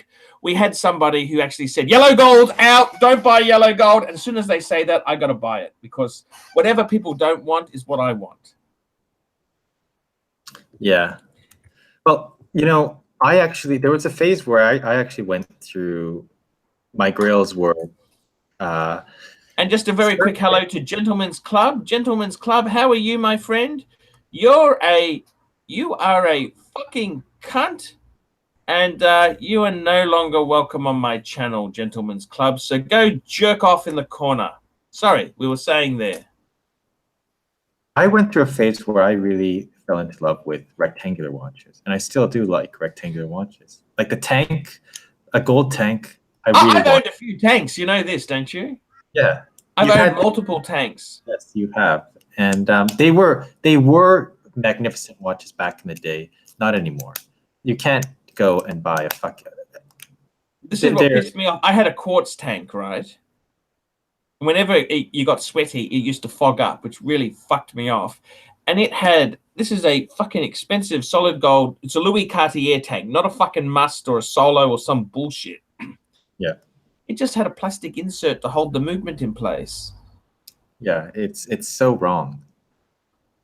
$5 super chat. Matt Farr, thinking of selling Breitling Transocean Chrono 43 mil with rose gold bezel and ocean steel classic bracelet mint. What would you ask for it, 3 or 4? I got to be honest with you. The Breitling Transocean is one of these watches that I don't particularly like. What do you think, Tan? I think he's trying to sell it, and it has a rose gold bezel and it's a chronograph. I think I have no idea what the asking price on those is, to be honest. Maybe this requires a trip to Chrono 24. Yeah, I'll just bring up a photo of the actual watch itself here. It's not too bad. It's not too bad on the shark mesh, I must admit. It's not as no, the Transoceans are not bad looking watches. They're a bit big for my taste, but they're not bad looking watches. I think the Breitling to the rose gold bezel, it looks a lot better in person than you would think it does. Because my advice would be not to sell any Breitling at the moment. You are going to take a loss. Breitling is extremely, extremely soft now. Breitling is very soft because the greedy hedge fund owners bought this. They're trying to get a return on investment. They've flooded the market. Breitling is really not a good thing to sell at the moment. You need to hold it a bit more, okay? It's a dumb idea, okay? What I'm saying to you is this is the worst possible time to get out of this fucking thing, so don't do it, okay? Actually, this is what he's talking about. This is what he's got. This is the one he's got, by the way. So he's got the rose gold bezel with the shark mesh. Yeah, it's quite a nice watch, actually. No, it's not a bad watch at all. Don't fucking sell it now. This is the worst possible time to sell it. Breitling is pretty soft right now. It's soft. What's he going to sell it for? He's going to sell it to get what? What's he going to do? What's he? I don't know what he's going to sell it for. He was going to sell it for like 3 or 4. He was wondering. He was asking whether he should sell it for like 3 or 4. Get as much as you can get, whatever the. But do you really want to sell it? It's not a bad watch. It's not a shit watch. It's just, they're just soft. I mean, my advice would be to hold unless you really want the money for something else. I wouldn't be selling. That's my advice. We've also got a $2 super chat here. This is from In Baron. Is Rolex 2009 GMT Master 2 116710 worth 65? I think he's talking about the black. Otherwise, he would have said. What do you reckon? That's, I think, a little bit high.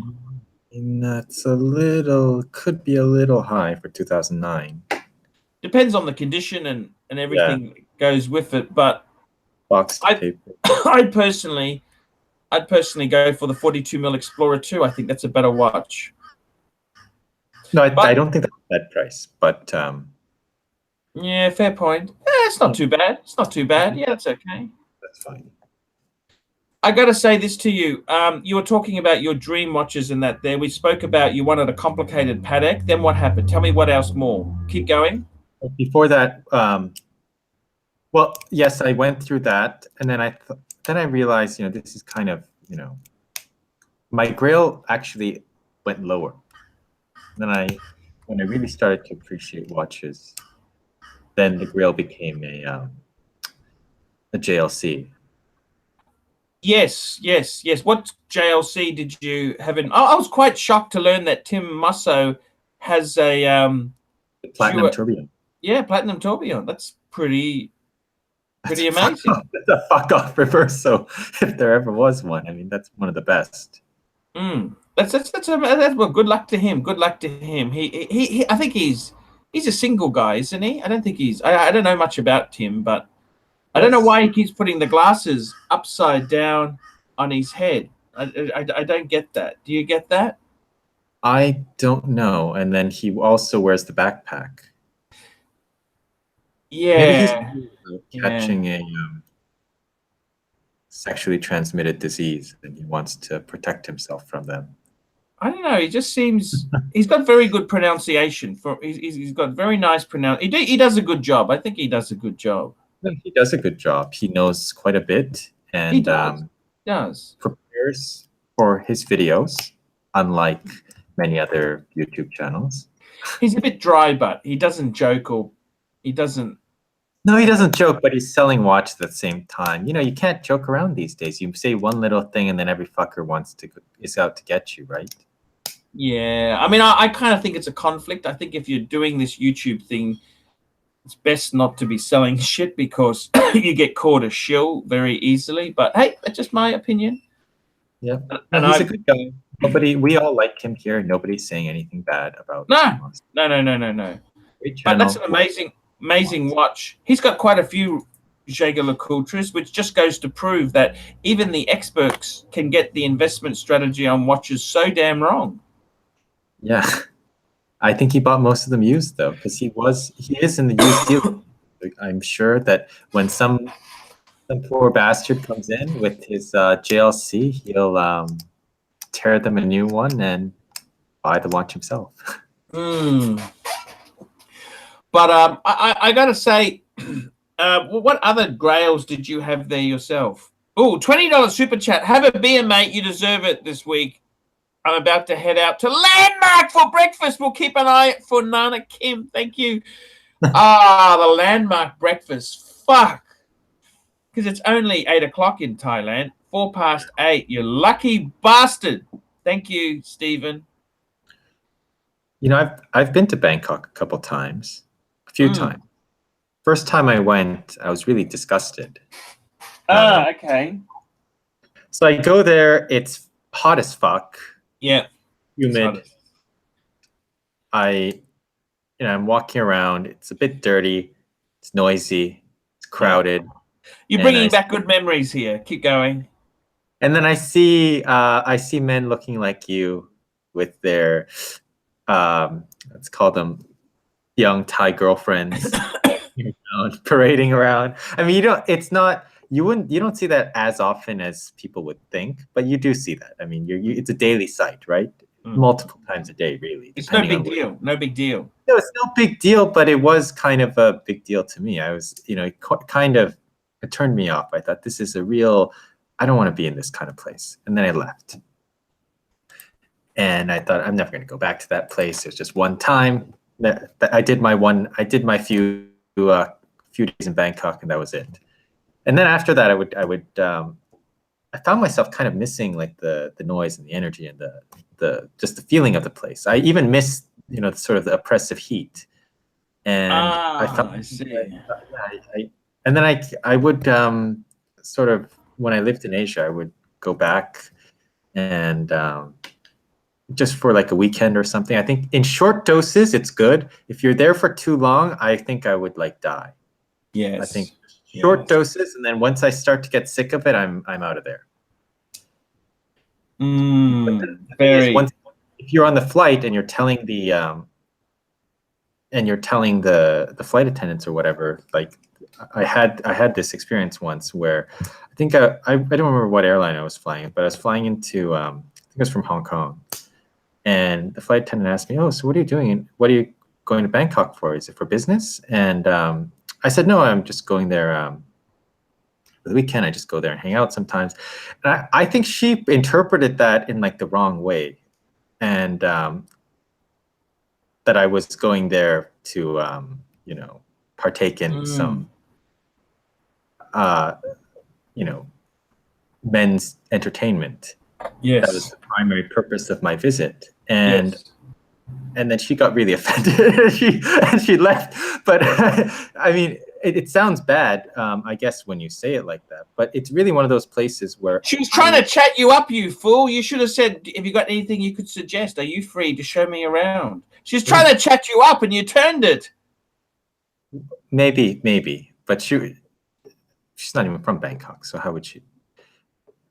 Anyway, they have a layover there, a layover, and you could have had a layover as well with her.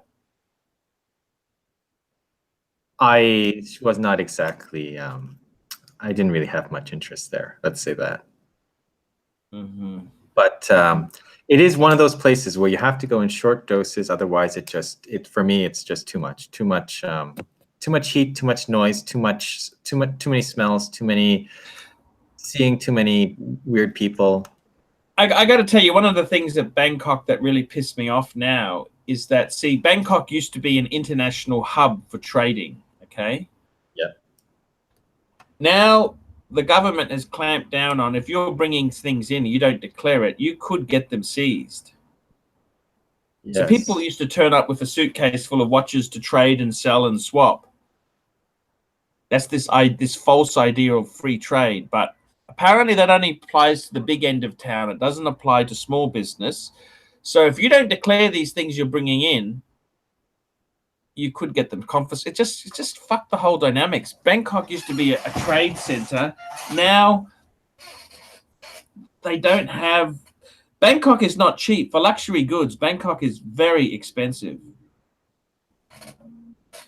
I wouldn't really buy anything in Bangkok. I don't really trust the Bangkok pre-owned dealers. I think you're much better off. I think you can get better deals in America. Yeah, well, if you want watches, America's the place to go, place to be. I mean, at the moment, the cheapest place is Australia because of the currency. Rolex watches are about 5% cheaper than anywhere else I can see. But Canada's we've got no stock. We got no fucking stock. We got no stock. No stock. Yeah. So what other dream watches? Tell me. So you did the Patek, then you went to JLC. And then now, I guess I'm at Lange. What's your Grail? Grail? Do you have a Grail? I don't have one watch as a Grail. I thought my Grail is I guess a mythical watch that I aspired to. That the exit watch. My Grail is the exit watch. I want to find an exit watch that when I get there, I can just be like, you know what, fuck it.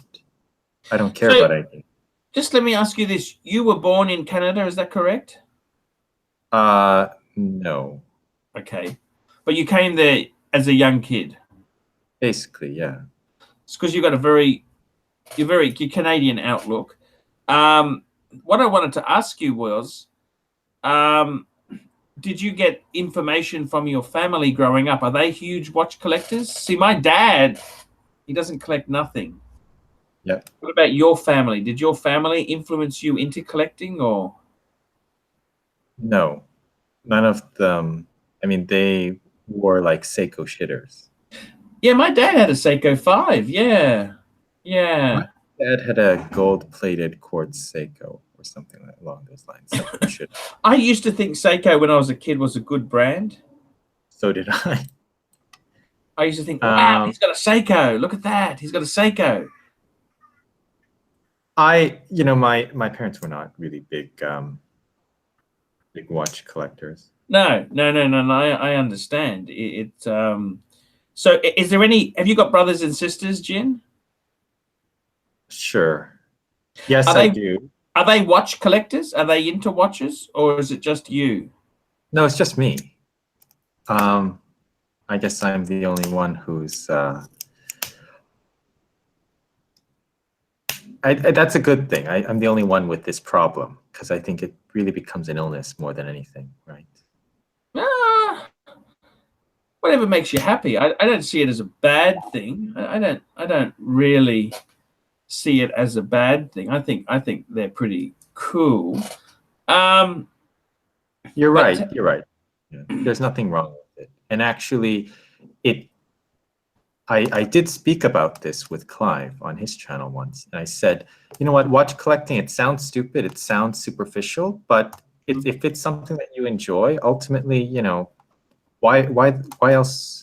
You need a reason to live, right? You need reason to something you enjoy, something to look forward to. There's nothing wrong with that. If it involves collecting, if your hobby requires that you have certain things that cost a certain amount of money, then it just happens to be a little bit more expensive than some other hobbies. Not a problem. Well, you used to be a car person, didn't you? Not really. I mean, I wasn't like, I have a very, in my mind, I always had a very idealized thought of what You've a had BMWs, haven't you? Yeah, but that's because in my life, in my mind, I always thought, okay, what is a real car? I always thought a real car is European made. It has 4 doors, manual transmission, rear wheel drives, naturally aspirated straight 6. So I was basically like describing a 3 Series almost in my mind. And so that was that's the perfect car. In my mind it was. And I think for many years, I think that was the perfect car. But I don't really think I was really a car person. I just had very particular taste on the kind of car I liked and I felt was the most practical and still have a BMW? No, as I said, I live in the city, so I don't. You don't need a car. Plus, I'm traveling all the time anyway, so I drive a rental car 25 days a month. So I don't. Yes. Yes. There's no point for me to have a car. I just take a cab or Uber. Yeah. It's probably much better. But I got to tell you, BMW has really let me down. I mean, they have plastic water pumps. They have so many. The quality. You used to buy a BMW or a Mercedes because they were a quality vehicle. Now they've become more of a fashion accessory. Yeah, I mean, you can't even get them in. The prices have gone up quite a bit. You can't get them in manual transmission. You can't get them in a straight 6. Who is that, Archie? Who is that? Home delivery. And home delivery. I was also getting one of my favorite treats to keep me cool. Are those shitters? The Dutch company, Dutch licorice. You know, salty licorice? Not sweet. This is salty licorice. These are cats. Salty, not sweet. It's very appropriate for this channel. Yes, you're eating cats. Is that in honor of my presence on the channel, or cool cat? I love these. I could eat these by the bucket load. You eat everything by the bucket load. Especially your fried chicken. So what car did your parents have as a kid? I mean, they just had regular sort of bitters, basically. And they had a few. Yeah. Degrassi Junior High as a kid? I know that that's a Canadian show. I didn't watch it. I didn't really watch TV that much. Okay. You were too busy studying, hence the reason. No, I wasn't. Of 3 series. I was not too busy studying. I was too busy. In retrospect, maybe I should have. No, I was not too busy studying. I was too busy. I was too busy lusting after the date and getting into trouble. What did you think of my Paddock 3944 I had? You know, it's very similar to a 3919, except it's quartz. And it had a date. Yeah, it had a date too. So it was kind of like, I mean, obviously the 3919 is better. But the 394, I mean, I wouldn't buy one, but is it really that bad to say you had one in your collection at one point? I don't think so. I think because, you know, if this is a hobby that it really is about, it's a journey, right? And there's no reason to really have any regrets about where you were in your journey at one point. You had to own it in order to experience it, in order to maybe learn the lesson that, you know, this wasn't the right watch for you, or wasn't, you know, worthy watch to be collecting. There's nothing wrong with that. What are you lusting after now? The Lange? Yeah, I like the 1815 up down. I kind of like, I'm liking more and more. It's sort of, when I first tried it on at the Lange Boutique, I didn't really love it. But then now that I've sort of spent time away from it, it's sort of like Bangkok. You spend time away and then it sort of gnaws at you. Or not even just Bangkok. I mean, I had that same thing with Hong Kong, some other places too, places that I really enjoyed traveling to on short periods of time now and then. And it's the one with the sparkly blue, what they call the aventurine dial. That one's really gnawing away at me too. I think that could be a really special watch that you're never going to encounter that in the wild. Even for a Lange, that's rare, and it's relatively affordable for a Lange. Have you encountered many Langes in the wild? No, I've never seen anyone wear a Lange in the wild. I've seen Patek in the wild. I've seen APs in the wild. I've seen some fuck off APs in the wild, like a solid gold Royal Oak chronograph. Nothing insane like a tourbillon or something, but I've seen quite a few like pretty fuck off watches in the wild. Never a Lange. Yes. I mean, they make like 10,000 watches a year, so it's not like you can really or something like that. You can't really expect to see too many of them out there. Where do you see this hobby taking you? I don't know. I'm hoping that right now at this point, all I'm hoping is that my presence on the ArchieLuxury channel doesn't take me anywhere too bad.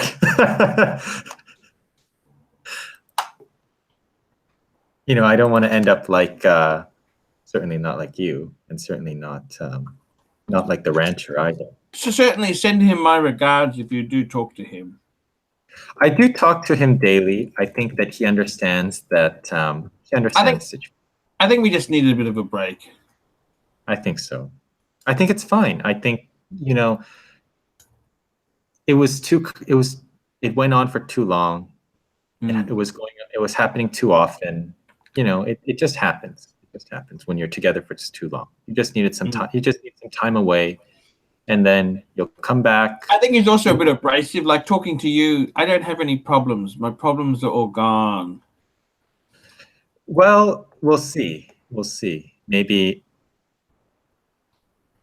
after I do this for a while, things will change. What's the go with Tan? Do you know Tan personally yourself? Yes. No. Tanzil and I, we've met a couple times in person. What's his aim in watches? We haven't really talked about that. That's pretty deep conversation, Archie. That's not the kind of conversation you have with someone after you only meet them. Because I must admit, he sounds pretty happy with his 5127. He is very, he's quite happy with his 5127. He loves it, right? I've seen it. I saw it from a distance. And I thought, wow, that is stunning. Because it's not like I've never seen a rose gold Calatrava before, but this specific one, just the way, I don't know what it was about this watch. It was just gorgeous. And I picked it up. We traded watches for the evening. I got to wear the Calatrava when we went to dinner. And it was just, it just felt so good. It made me feel good just by wearing it. I just felt, wow, I have such a marvel, such a piece of art, a thing of beauty on my wrist. It really felt good. And it was a gorgeous watch. So I think right now he's just so smitten by it, so in love with it, that I don't think he's really thinking about anything else. It's hard to think about something else when you have something so amazing that's just there. I don't think it's ridiculous money. It's a cool thing. Yeah. No, it is really. It's not about the money. It's about our passion. The 976 is an amazing watch. I like it. I like it. You know, I've always, you know, I never really, I thought, before I had a, this is my first reverso, and before I bought it, I always thought, you know, if I buy a reverso, I'm definitely going to buy the traditional grand tie. So not the grand reverso, but the grand tie. So the smaller, what they call the medium size today. So bigger than the classique, but not as big as the. So what's a duo? What's a duo? That's that size, isn't it, or not? No, that's the medium. That's a medium size. Yeah. They have, because JLC, you know, most of the reversos have different movements in them. Yeah. All of the cases are slightly different size because they make the movement for the case. Yes. Yes. So I think I always thought like the Tribute Duo, that would be the perfect size watch, like the medium size one. And then I tried on the 970. Then I bought I tried it on before I bought it. And I thought it was a cool, I thought it was a great sporty size. I wear it almost like a sport watch, you know? It is an amazing watch. That watch also looks amazing in gold. Have you seen that in rose gold? I haven't seen the 976 like in rose gold, but I've seen a very similar version in rose gold. I think JLC rose gold is fantastic. It looks great. It does. It does. Patek rose gold is also really nice too. I agree. Yeah. I would love a fucking I'd love a Patek in rose gold, but we'll see what the gods provide. You know, it's one of these things. I buy secondhand. You can't be picky. It depends on the deal. Yeah, definitely does. But I got to say, that's a very interesting. I think you're in a great spot there with those three watches. Maybe you don't need more than that. I have more because I do the show and that there, but I look back when I had three watches. I think I might have been happy to some extent as a collector. I think a 3-watch collection is fantastic. You know, I have vintage watches too that I wear. That was coffee. That was coffee. $2 super chat from Steve Camasso. And coffee. Dr. Bruce and Clive and I, we all like the rancher and I, we all like vintage. So we talk about, that's what Dr. Bruce and I talked for about 2.5 hours over the phone today. It wasn't intended to. I was hoping he'd come on today, but he didn't seem to want to come on. That's okay. I think he was. He might have been busy. You know. So yeah, he's a good. You didn't very nastily say he's got a job. He's got a job. You didn't say that nasty. You said, "Oh no, I don't know whether he's at his job or not." And no, you didn't make fun of me not having a job. You didn't say he's got a job. This is your job. This is I know. your job. Actually, you just easy going. You make $500 a night on Super Chat sometimes. That's a job. That's not a job. What the fuck is it? It's not that. It doesn't pay that well. Believe you me, I can tell you this. It's very hard at times. It's very, very, very hard. But I gotta say, it's I've really enjoyed chatting to you. These have been. I like to chat with you. You've got a nice way of discussing these watches, and it's really cool to just talk watches and, you know, not have egos. I like to move away from the ego, more just to chat and talk about cool wristwatches. And yeah. Oh, Dr. Bruce never got a link. He texted me saying he never got a link. Oh, do you want to invite him on? Yeah, of course. Put him on. Dr. Bruce. How did I not do that? I see this in the email that he did not get a link. Oh, fuck. Sorry, Doc. I didn't want to intrude on our wonderful and sometimes slightly boring and off-topic discussion, but now he'll come on and he will liven up the show with his antics, his medical hijinks. This will become like a radio version of MASH. it'll suddenly become a much more respectable show once he comes on. Exactly. He's cool. He's a lot of fun. I love the doc. Great guy. I really like him. I must say, I don't think you need to own everything in watches. You can be quite happy having a small collection. You don't have to have everything, you know. I don't think so.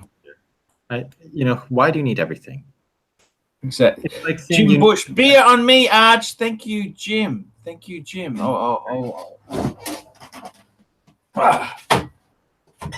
No worries. Beer o'clock. There we go. So you've sent the link to Doc? Yes, I did. So he should get it soon. I'll text him just for good measure. Austerity. Maybe he's busy now. I don't know. He must be watching. He's sort of. Thank you, Jim. Jim Bush, $10. Beer on me, Archie. Thank you. I gotta say, I think sometimes with collecting, you don't need to own absolutely everything. Sometimes less is more. I'm actually thinking of selling a few pieces off, Jin. You should sell the Tag Heuer immediately and the Pam. Is it that bad? I love the Tag Heuer. It's the Steve McQueen cool. See, the thing is, the retail on that is $5,000. I mean, fuck me dead. Fuck me dead. That's Rolex money. This is a watch with a Sellita movement and a modular chronograph. But you know the chronograph is soft. You just push the button. It's like a Patek. It's so soft. Like the Breguet, it's like driving nails into a wall. I mean, you made the video about the Tag Heuer Batman. You said this is a cool watch for the price. This is a cool watch. It retails for like $1,500, and I agree. For the price, it's a cool watch. $1,500 Sellita movement. That's fine. $5,000. Fuck me dead. I mean, come on. That's not bang per buck. This goes against everything you've ever said on the Archie Luxury channel. You've always told your viewers, you've told your disciples, the pontiff has said, bang per buck, bang per buck. Bang per buck, bang per buck. Bang per buck here. That's a good point. You really Jin. do. Hey! Hey, Doctor, how are you? I'm doing well. I did have to work today a little bit, but it could be worse. I have to work a lot. Jin, just an interest. I paid $2,900 US for my Monaco. That's a steal. Yeah, that's cheap, but that's still too much. What? No, it's still too much for what you're getting. I mean, you're getting a Sellita modular chronograph. You could get an El Primero for that price. I have a question. That only the pontiff can answer. What sort of accuracy does that have in a 24-hour time frame? What sort of accuracy does that Monaco have? I'm going to be honest with you. The two most accurate watches I have are my IWC Ingenua and my Monaco, believe it or not. It's about, give or take, about 3 seconds a day.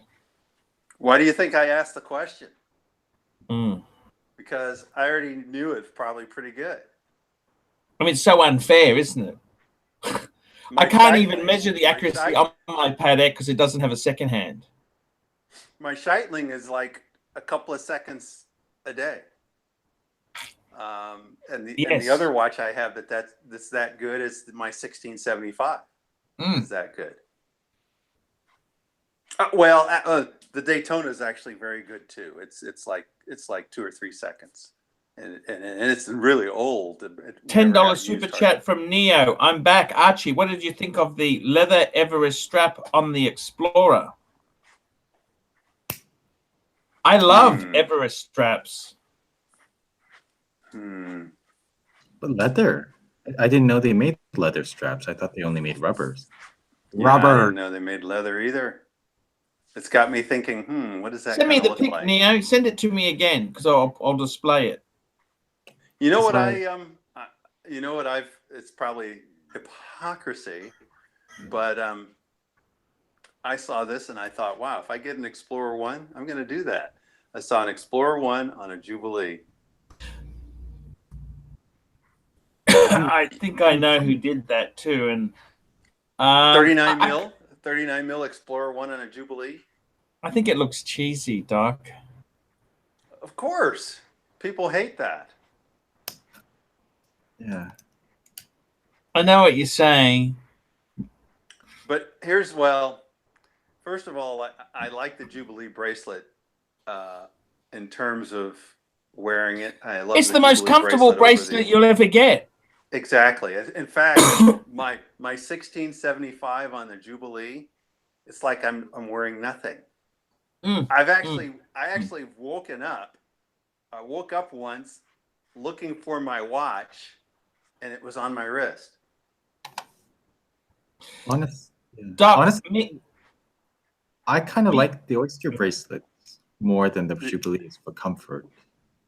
Well, have you tried a Jubilee? And actually, the most comfortable Jubilee is the true oval Jubilee bracelets. You know, the vintage Jubilee, because now they're half. I don't know what to call them. Semicircular, half oval. I don't know what to call it, but solid link bracelets, aren't they? They're solid link, not as comfy. But the oval Jubilees, wow. Those are so comfortable. Well, you know, there were even older ones, Doc, were they were folded. Wow. You mean from the 50s? 60s, 70s? It might be.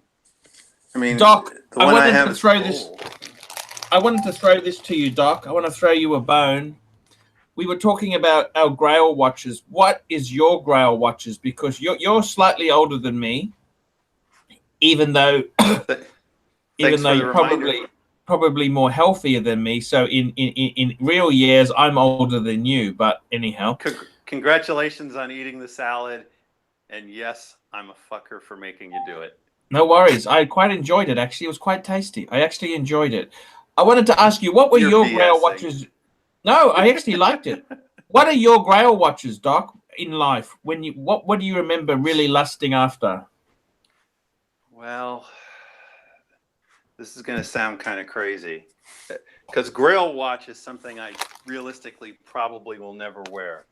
Right? Mm-hmm. Yeah. And most people would say, oh, it's that fancy schmancy Patek, or it's that fancy schmancy. No, I would say it's that fancy schmancy Daytona you've got. But anyhow. Well, my Grail would be an exotic dial Daytona, cream dial with a red chapter ring, 6241. Wow. Photo sent. Thank you. And that's the same, when I decide to sell my house and my cars and a few other things, I can trade it all in for a Daytona that's a Paul Newman with a red chapter ring. Yeah, I can do all that. And if I don't do it now, it's going to cost even more a few years from now. So you know what the crazy thing about the Paul Newmans is that they couldn't sell them. They couldn't move them when they first came out. They just sat. Well, that is a funny thing too. But the 6239 Paul Newman is the one that Paul Newman himself owned. And that is also. But I like the black bakelite.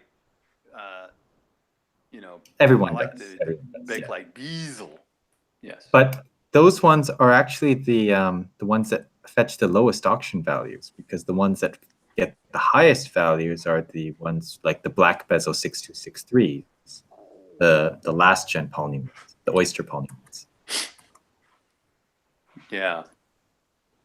So it is interesting that the actual Paul Newman, like not just the Paul Newman dial, but the actual Paul Newman with the standard pushers, non-screw. The funny thing is, the reason she bought that one was because it was in stock and they gave a discount. Did you know that? Yes, and it wasn't moving. That's why they gave her the discount. Just quickly there, this is Neo's. What do you think of the Explorer one on the leather? I like it. I got to be completely honest with you. I got to be completely honest with you. I'm not so sure I like how the lugs are handled there. That's not something, because Well, it's still got the end clasp on it. You know what I'm saying? I prefer I don't it know on if a I like vintage how this is strap. handled. I prefer it on a vintage strap, so you don't have that lug thing going on right there. No, I don't like to have that. I would rather have it like a normal strap. You know what I mean? I don't know. Yeah, you like a vintage strap, even though it's not a vintage watch. It's got the look of a vintage watch, so you Well, can it's just totally a pull it 20 off mil on a strap. vintage It's just a strap. 20 mil strap, Doc. Just a 20 mil normal strap. I don't know why this fancy one. It's not. To me, it's not. To me, it's a sports watch. Even though you can wear it as a dress watch, it's truly a sports watch, and so. I don't like it. I got to be honest with you, Neo. I don't fucking like it. Jin, what do you think of it? Yeah, I'm not a huge fan, I gotta say. And that would have cost a lot of money. And I don't know why you don't just put a normal 20 mil strap on and be done with it. Explorer One, Oyster bracelet, they go together. Classic. But if you're going to put it on a strap, just have a normal 20 mil. I don't know why you want to retain the end links on it. I think it looks cheesy.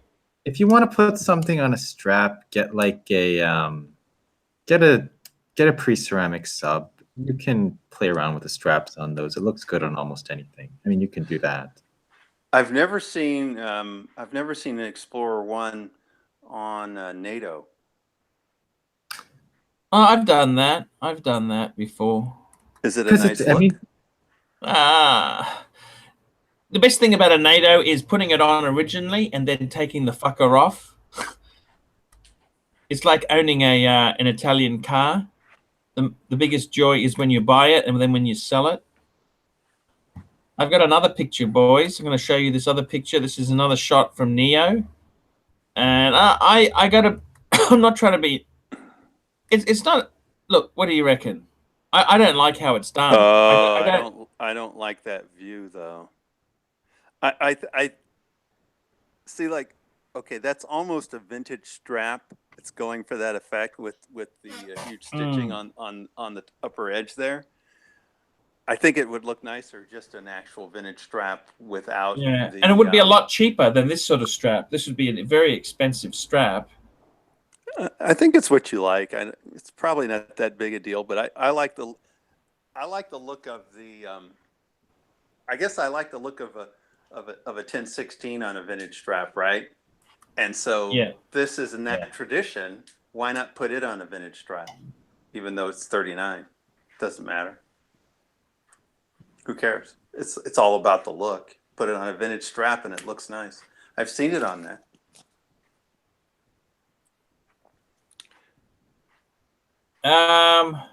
Neo, I don't think it's terrible. No, the paid reviews are a very important part of revenue, so they are coming back. I've just had some personal problems, so just calm down. They're coming.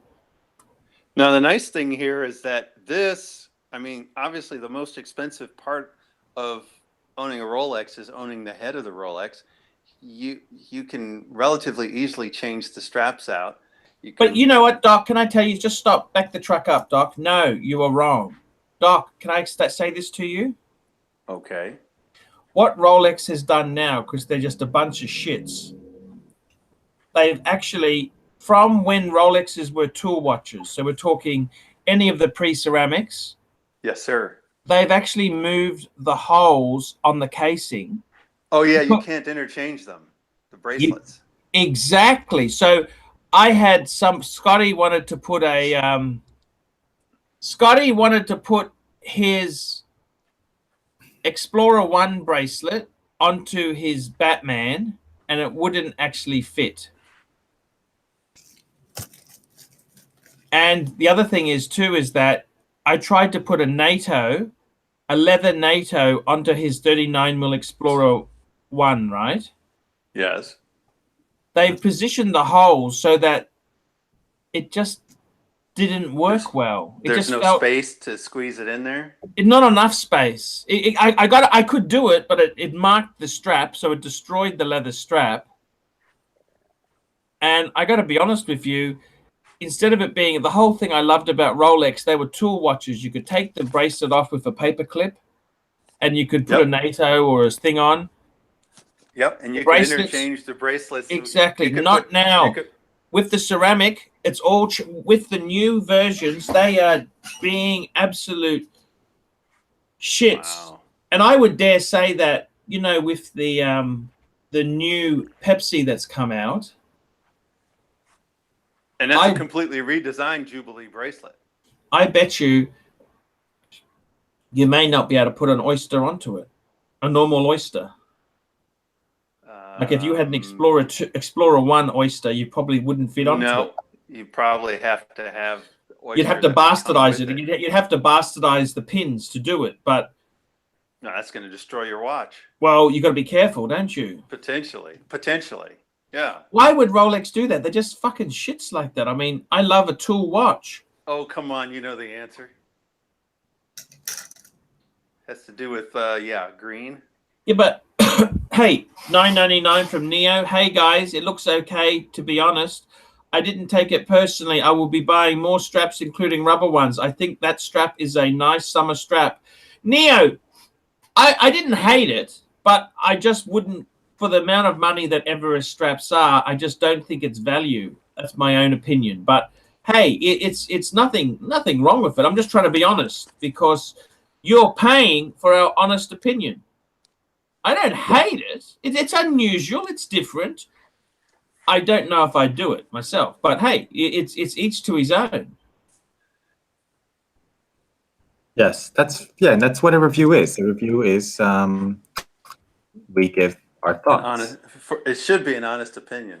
And it's not biased because you've secretly given me a few straps on the side, and I'm going to always say something positive about it. If I don't fucking like it, I don't fucking like it. I've got the same rules with my friends. If I don't like my friends, I'll tell them.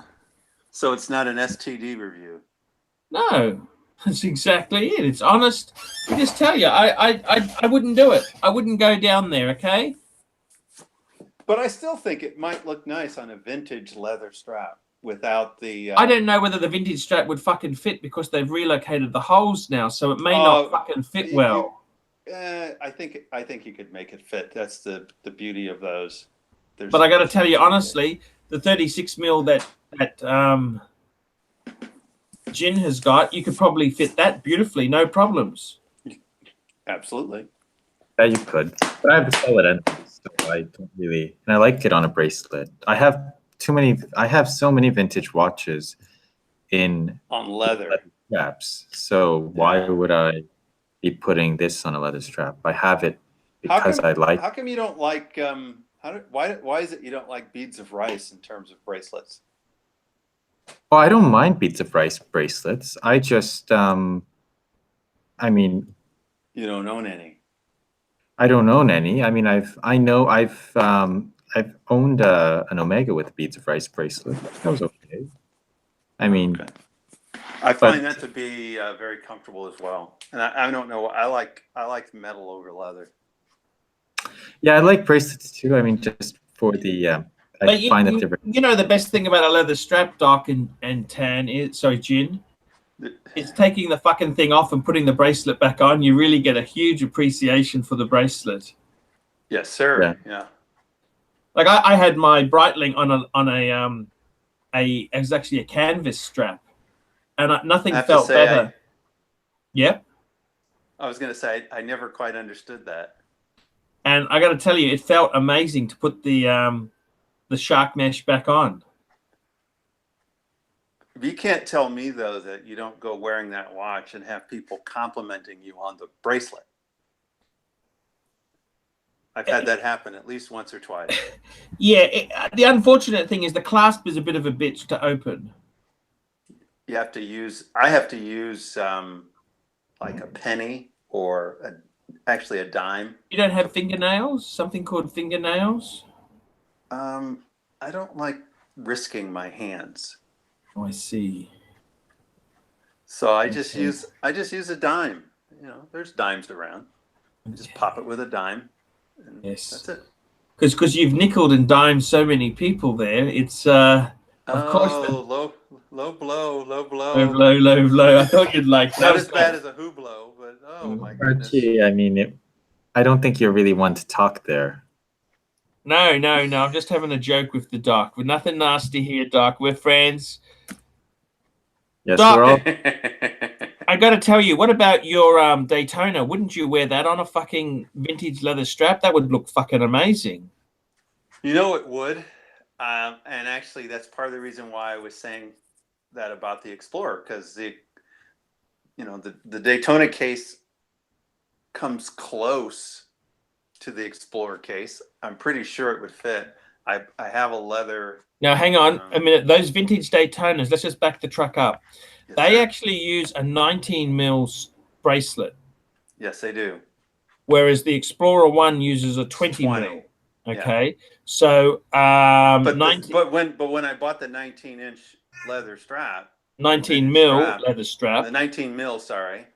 I had a It's choice no, we're not putting 20, straps on. We're not putting straps on Panerais, Doc. No. But I mean, I had I know. But I had a choice of the different sizes, and of course, I had to pick a 19 and purchase it. You know, but you can, for $100, you can get a nice vintage strap, any of those sizes, and pop it right on. Now, but when I put it on my Daytona, it's just like what you said. I wore it that way. It ends up looking like a dress watch on a vintage strap, and I couldn't wait to get it back on the Jubilee that it belonged on it. You know. Tell me this. Have many people commented on this watch? Have many people commented on this watch in the wild? No, not many. None? A few. I had somebody today. I wasn't wearing that one. I was wearing the white dial today. Yeah. And one of the guys at the hospital library said, "That's a nice watch." And I said, "Oh, you know about watches?" He goes, "Not really." It was kind of funny. It's like, okay, well, thank you. What happens when you go to a watch shop, Doc, and you're wearing this Daytona? Oh, that. But I don't know if I count that, going to a watch shop. It's like going to a massage parlor and they say you're handsome. You just can't. You just can't count it, can you? I'm not well, I'm trying to come up with an analogy that has nothing to do with sex. Yes. Because you go to a watch shop, everybody's into watches. Yes. So it's a whole, What do they say to you in a watch shop? Holy fuck. Oh, I had somebody said, one guy wanted to know how much, well, first of all, I had to take the watch in and I wanted to make sure it was good. And when I showed him the Daytona, because I think, he thought I'd just drop it off and then come back for it later. And I said, well, is there a chance I can just kind of hang out here and wait? And I'm not in a rush. And what was he doing? He saw what it was. What was he doing? What was he doing to it? Well, he was just opening it up to investigate it and make sure that it was completely authentic, that everything was good about it. Just, my watchsmith, he's done it many times. Yeah. But normally I leave it with him and then I come back later. But I didn't want to leave it because it's, $30,000 watch. I was like, can I just hang out here? And I didn't tell him that up front. I didn't say that. I just said, I have a Rolex I bought. I want to make sure it's all okay. And he says, oh, I understand. When I brought it out, he's like, oh my God. And he worked for Rolex. This guy worked at Rolex and then he retired from that. And now he's a watchsmith on his own. This is the same guy who told you to buy that dial. Yes. And this is the same guy who verified the dial for you as well. Yes. And the same he guy said it was okay, didn't he? I just want to clarify, he said it was okay. Oh, he said it was lovely. Yeah. By the way, I rang my friend to ask about the hands. No, he doesn't have it. Sorry. Yeah, thank you for trying. Hands are really hard to find. I know. That's what he said. He said, oh. I don't plan He on actually selling said this to me, one. if you've got the red hand, sorry, he actually did say to me, he could actually get that repainted. He said you could possibly take the paint off and get it redone properly. That's actually what my guy said too. He said you'd have to do it in Asia. You'd have to do it in Asia, okay? They don't do a good job in America. Well, my guy said you'd still end up losing money. It's never going to be original. It's never going to be right when you strip the paint off. I'm not worried. I don't plan on selling it. Some family member will have to deal with it when I'm no longer of this world. You are going to have children, but aren't you? You've told me that you want to have children. I'm still thinking of doing that. That's still part of my plan. Well, you can just adopt me, and I'll take your 6239. I bet. That'll be kind of. If you're dating who you're dating, and then I end up dating, that's kind of weird. Okay. Okay, so we have a deal. Okay, I'll get the paperwork ready. Yeah. And there's also tax incentives for you to do it as well with Canadian and American. There's a free trade agreement, and there's some tax incentives, Doc, as well. I don't like to rush into anything. So, Doc, when you've gone into places, like where have you worn that Rolex and people have been blown away? You've gone into ADs? Well, the authorized dealer was blown away, and then he was blown away at the outstanding condition. He said, this thing is like brand new. He says, this is 1966, and it's like brand new. And he wanted to know where I got it, and he wanted to know, he said, and if you don't mind, can I ask you how much you paid for it? And I said, oh, I paid a huge amount. He's like, oh, I'm sure. How much did you pay? And I said, I paid $30,000. And he's like, what? And then I thought, oh my God, did I overpay? I know I didn't overpay. I researched it. And then he asked the other guy in the shop to come over and check out the watch. He says, do you mind if I tell you, if I tell him how much you paid? And then I'm like, you're going to tell him anyway when I leave. It's like, come on. And then they were like, wow, that's an incredible price. I can't believe you got. He's like, this is brand new. He says, look at the lume. The lume is still good. That's true. And the lume on the dial is original. And the lume on the hands matches the dial. So they're like, this is just like a watch that never saw sunlight. They were the first to explain how the lume, you can have a watch from 1950 and the lume is still brand new as long as it was stored in darkness. Wow, amazing. That's amazing, Doc. And tell me this, does that float your boat when they say that? I was just thrilled that I hadn't screwed up, because when I bought the watch, I had to go to my bank. When I went to my bank, my financial advisor was there, so I chitty-chatted with him. He's, what brings you in? I said, oh, I had to grab some money to buy a watch. He's like, a watch again? And then when he found out it was 30 grand, he never heard of that before. And he's a financial advisor. He deals with $1 million clients, multi-million-dollar clients. But somehow doesn't he have clients who buy a fucking Patek? He has clients that buy Ferraris. They buy a Ferrari for $1 million and then flip it for $3 million. He has those kind of clients, but he doesn't know about watches. So anyway, all he could say is, I hope you know what you're doing. It's your money. Everybody kind of said that like I'm making a mistake. So I was just told I didn't make a mistake. When the jeweler called me back wanting to buy it for like almost 10 grand more, that's when I was like, okay, now I know I didn't make a mistake. I'm good. Doc, you don't have any desire to get like a Patek, like a 5170? You know, that's why when I super chatted, a Patek to me is like a dress watch. And yes, I know they have some that are not, but they're not my thing. I don't know why. I don't know why. It's just not. I've tried some on. I was in Vegas. I tried some on. I didn't get the treatment like Tan and JIN did. But anyway, at least they let me try them on. And the worst thing I've ever had is with vintage watches is I've gone into a Rolex boutique or a store. Yeah. I've had a vintage piece on, and they've said to me it's fake. You had the wrong piece on. No, they said to me it's fake because like it's vintage. They said, "Oh, I remember." No, yeah, yes, that's what I'm saying. You're wearing the wrong one. Like, I bet if you walked in with your nipple dial gold sub, they're not going to fake that. I've never seen a fake nipple dial. I remember one store said to me my Submariner was fake because it had a plastic glass. Rolex doesn't do that. So that's just somebody that's stupid. I shouldn't say stupid. And I actually low information. I said to them, I actually said to this person, I said, how long have you been working here? Because you've got absolutely no idea what you're talking about, and you're insulting customers. Can I tell you the story that I told? Actually, that's true. I'm sorry to interrupt, but if it's fake, you never say it's fake. No, but they said it was fake because it had red writing on it. I don't care why it's fake. And it was plastic glass. If you're trying to sell watches, the last thing you want to do is tell somebody they have on a fake watch. You're not going to sell any watches at that point. You're shooting yourself in the foot. Even if it's true, you're shooting yourself in the foot.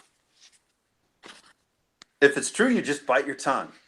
Say, well, that's a fake watch, but I'm not going to say anything. Anyways, that's my opinion. I'm not a salesman, but if I was going to try to sell something. And I remember I was told it was fake because I had a Rolex that was quartz. They told me Rolex doesn't make quartz. I'm sorry, though. I interrupted Jin. What was Jin going to say about it? No, I was just saying I was just telling you my story about when somebody asked if I was wearing a fake too, right? Oh, that's right. When was this? Tell the story. So tell the whole story because yours is interesting. I mean, it was kind of funny. I mean, I was at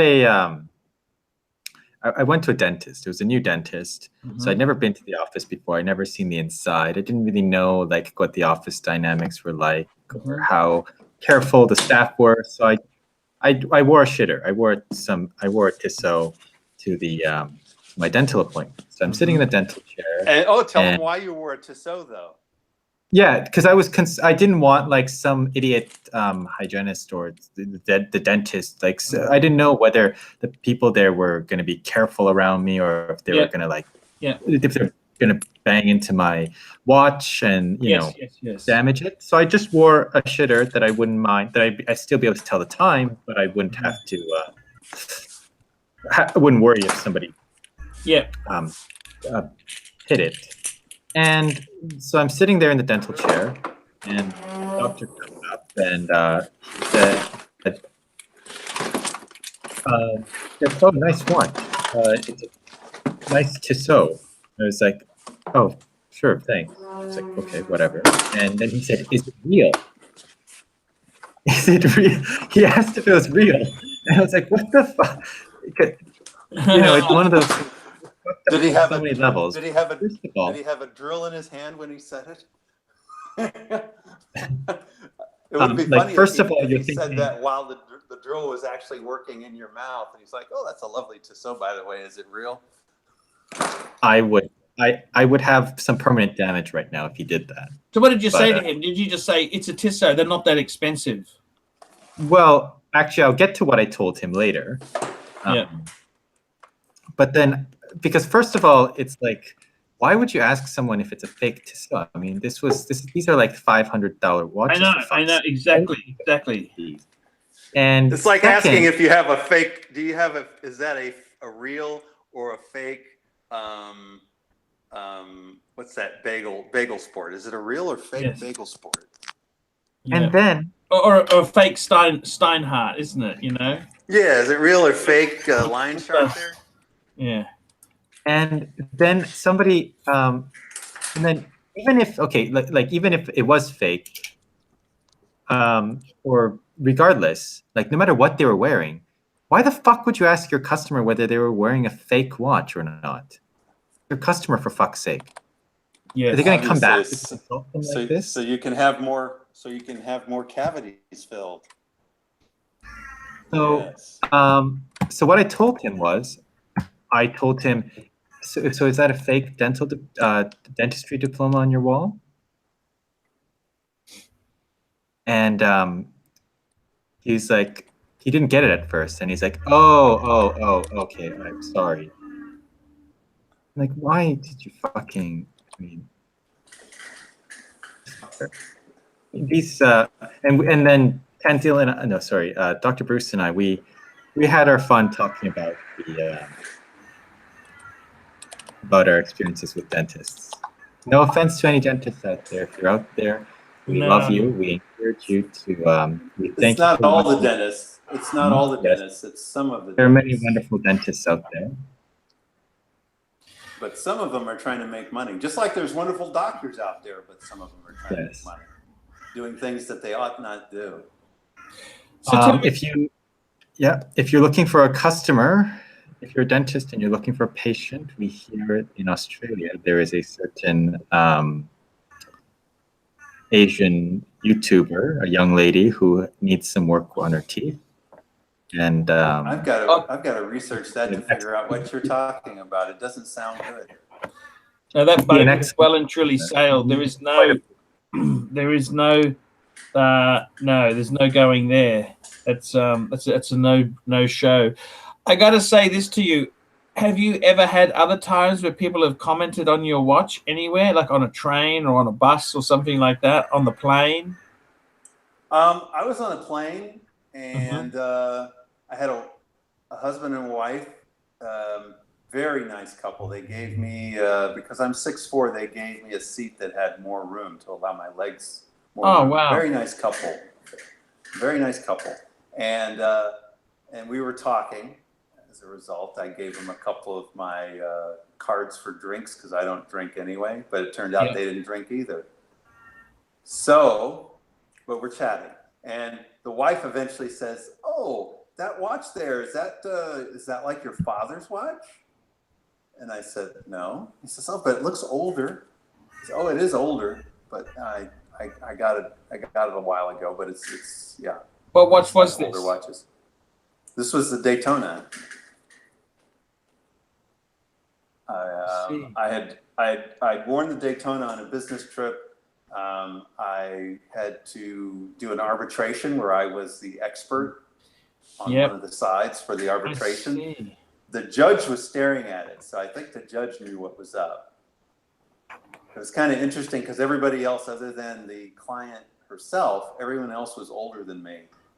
And then I was wearing this watch here that I think the judge knew what it was. I don't know if the others were paying attention. Amazing story. It's I got to be honest with you. You can't buy these things to get. I got to be honest with you, particularly. You buy them primarily for yourself. Exactly. You shouldn't really be buying these things for comments from people you don't like. You know which Did I tell watch you what happened with my Breitling? Sorry, you go. No, go ahead. Go ahead, doctor. I just wanted to make. I can't remember if I told you about when I was wearing my Breitling, and I don't know if the woman had a few drinks or what, but somebody else, a guy, was saying, "I like that," and then the woman she says, "Oh, that's nice.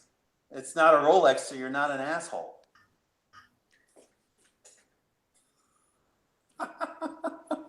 I was waiting for the follow-up. Do you own any Rolexes? But it never came. We went on to politics and everything was fine. Oh, much safer. Politics and religion and sex. That's the safer topics than do you own a Rolex. Yeah, don't talk about do I own a Rolex, though. You know, but you know which watch has actually, in the short period of time that I've owned it, that has prompted people unsolicited to ask me what I was wearing or to compliment me on its appearance. Do tell. I know, but Archie, you don't know. Is the solid gold? Try guessing, Archie. Don't tell him yet. Yeah. Guess what it's going to be that he says. I have no idea, Doc. Absolutely. JLC, maybe. You know he has a few watches. Yeah. I thought the Datejust might get you some play. No, it was not the Datejust. I don't even wear it that much. No. Although, I mean, the Datejust, people definitely do recognize it more than the Explorer. No, the one that I've been getting the most attention with was that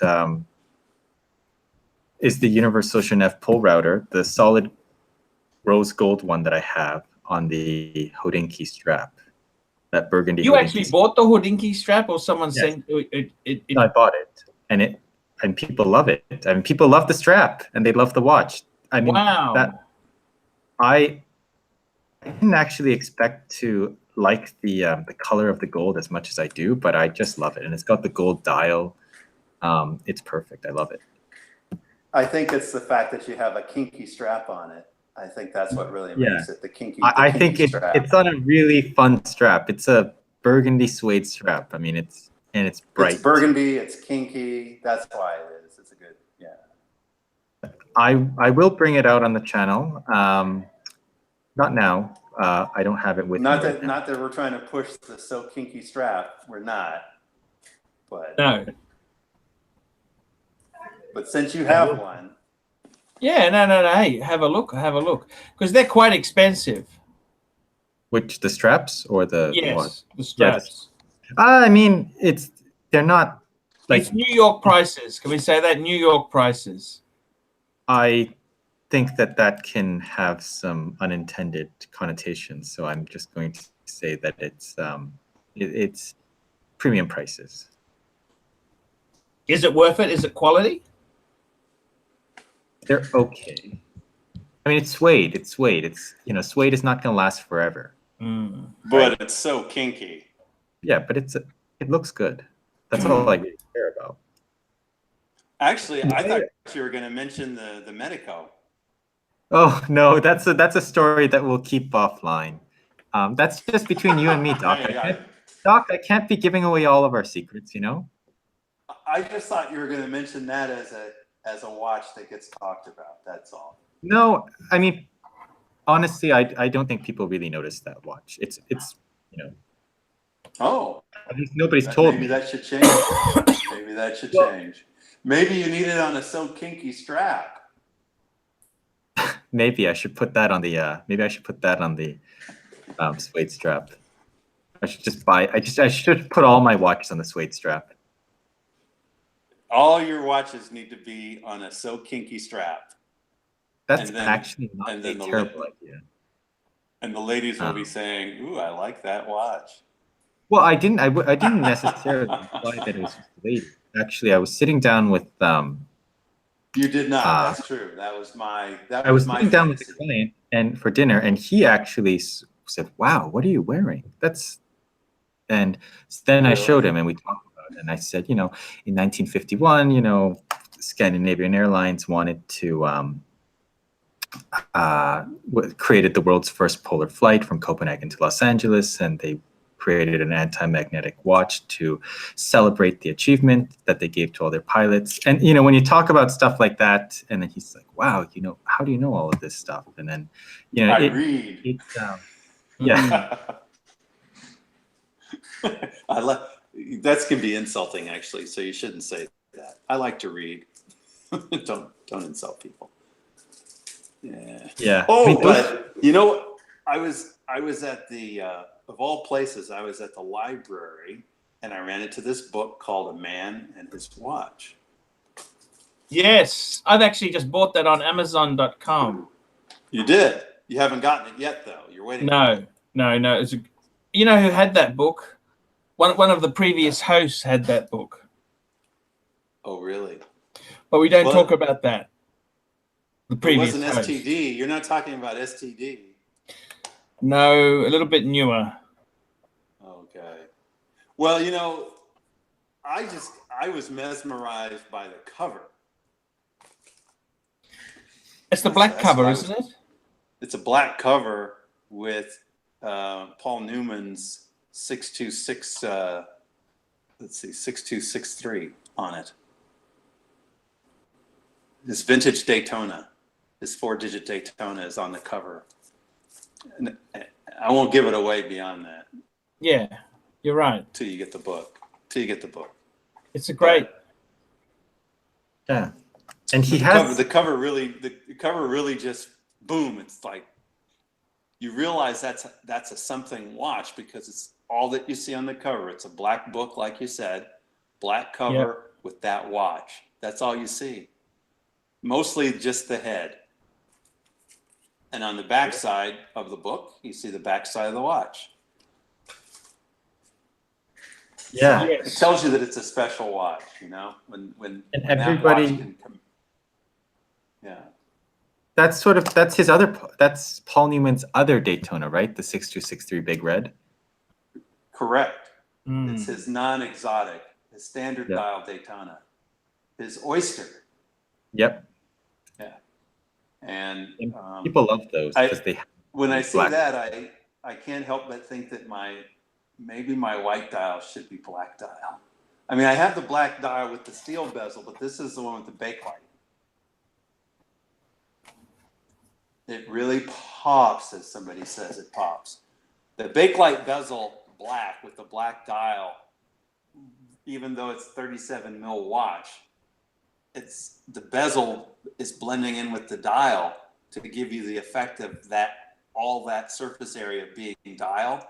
It's like you're wearing a 40 plus mil watch.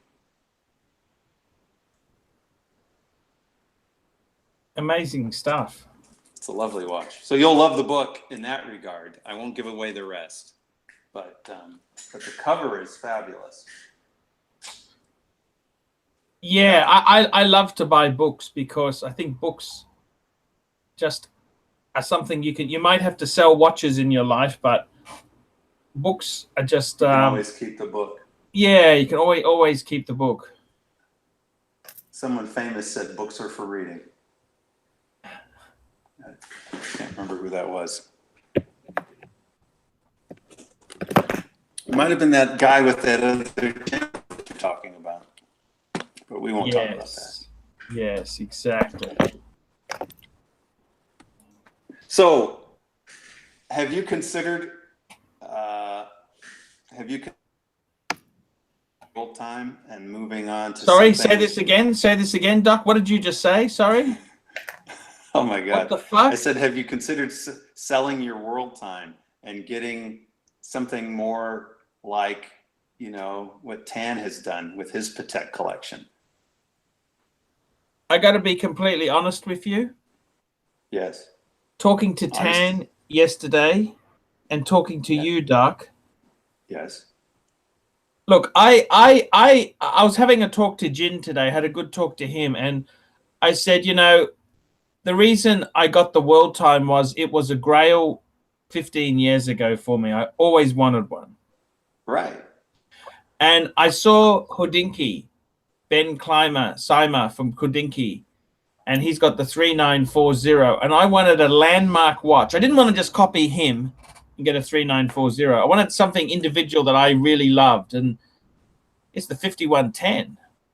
I love that watch. I remember when it came out. I remember lusting after it in 2004. I was swimming in a swimming pool and just wanting one of those, really, really wanting one.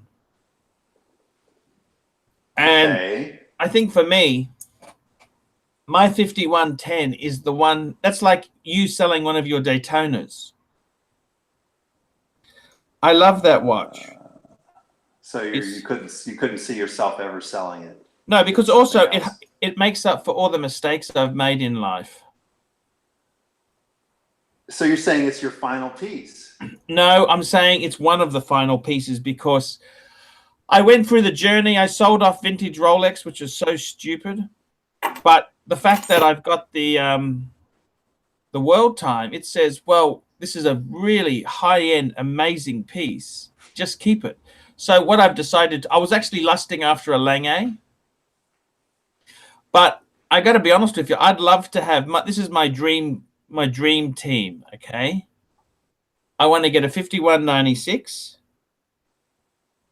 If when my father dies, he leaves a little something to me, I'm going to get a 5170. Isn't that a bit fucking, I mean... Sorry? Isn't that a bit... well, presumptuous at first. No, well, I'm saying if there's something left. Presuming you assume that you're going to outlive your old. That you might be leaving something for your father. No. Yes. No, my father would be leaving some money for me. I don't know if you got to start eating some salads if you want that to happen. Yeah, but I'm just saying. Look, your father He's saying your father may be healthier. Look, what I'm trying to say is that for me, I think the Pateks are what I love. Like I did love my gold sub, but I would rather be remembered for the. Well, here's an interesting thing, though. I get the impression you love, for example, your Monaco. I'm not going to give it too much away, but your Monaco is in this book. Okay. Beautiful. Impression you love them. Look, I do, and it's not about the movement. It's like my Pam. That's not a watch you buy for the movement. It uses a 7750 with the chronograph removed from it. You know that you don't buy that for the movement either. No, it's not about the money. It's about the path. Actually, Doc, what did you think of the idea if I sold my Explorer 2 and my Omega to fund a 5196? Ooh. First of all, one brand, one watch, I thought. Except for Patek. You're getting rid of the one brand. And by the way, you know, just out of interest there, you know how I got the 5107? That was actually my grandfather left me a small inheritance. That's how I got the 5107 in the first place. I thought you sold some watches. I did. I sold things and I used a bit of money that came in. Yeah, it was expensive. Yeah, but isn't it a little bit morbid at least, at best, to really be planning out watch purchases based on, you know, what you may be inheriting, assuming you're even going to outlive your old man? How old is your father? Is he 20 years older than you? 69. So he'll definitely outlive you. That's a special number. We got a $20 super chat from Fook Yu. Discuss Greg that goes Davis. along with 69. Discuss Greg Davis and Sukerhorn. Also, I just got a 116613 LB and I'm debating selling it. I am 19 and I've only had it for 48 hours. It's brand new in box, unworn. Look. What? Now, let's just back the truck up here. Now, I don't understand. We got no problems with Mr. Davis. We welcome all fans on the channel. Me and Suckerhorn are as close as we've ever been. He's got a black dial sub. That's a watch you can keep for life. I got to tell you, I don't understand how you have the watch for 48 hours and you're already thinking of selling it. Yeah, I mean, how does a 19-year-old afford that? I don't quite get it. I'm also puzzled by that as well. I'm puzzled on so many levels. It's almost like Mighty Maximilian went and got a black exactly. thing. It's like, oh yeah, I got. I mean, yeah. I mean, what? Something doesn't happen. But yeah, if I. But I think a two-tone sub you can keep for life. Yeah. Or at least enjoy it for a moment and then say, yeah, it's just. Oh, it's a blue dial, Archie. It's a blue dial. Blue dial. Well, he wants to. Well, yeah, he wants to sell it, I think, because it's unworn, new in box, and if he wants to move it on, he wants to get it out. Like he wants to sell it ASAP. But I'm like, if you're 19, and maybe he wants to sell it and get a black dial. I don't know. Maybe he wants to get. Or maybe I have a feeling he doesn't want it. It has a date. I reckon that could be a perfect watch if you had to have one watch. Maybe he wants to sell. I reckon that's a perfect one watch. What do you reckon, Jin? I think. I mean, if you're 19 and you're buying a two-tone sub, I kind of think like it doesn't make sense that you would want to sell it 48 hours later. It really doesn't make any sense to me. But let's just assume that it all makes sense and you want to get rid of it. No, don't. You're gonna get killed on the resale. I'm trying to make. Yeah, I think the two-tone sub is a great watch, and the more you You know what? Actually, that watch will get. You won't. You might not age so well, but the watch will age very well, and you can wear that forever. I agree. You can build a collection around that watch.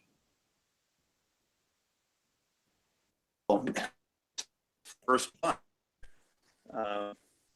If it is his first watch, isn't that a wonderful first? Yeah.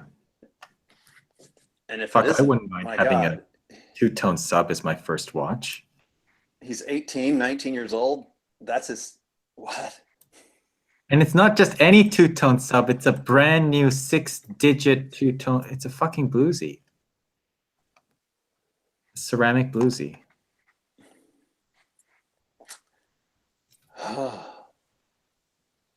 The only way I do that, I mean, I have to admit, I'm not. Ceramics don't fit on my wrist well. I don't like the look of them either. So everything I have is pre-ceramic in terms of my Rolex.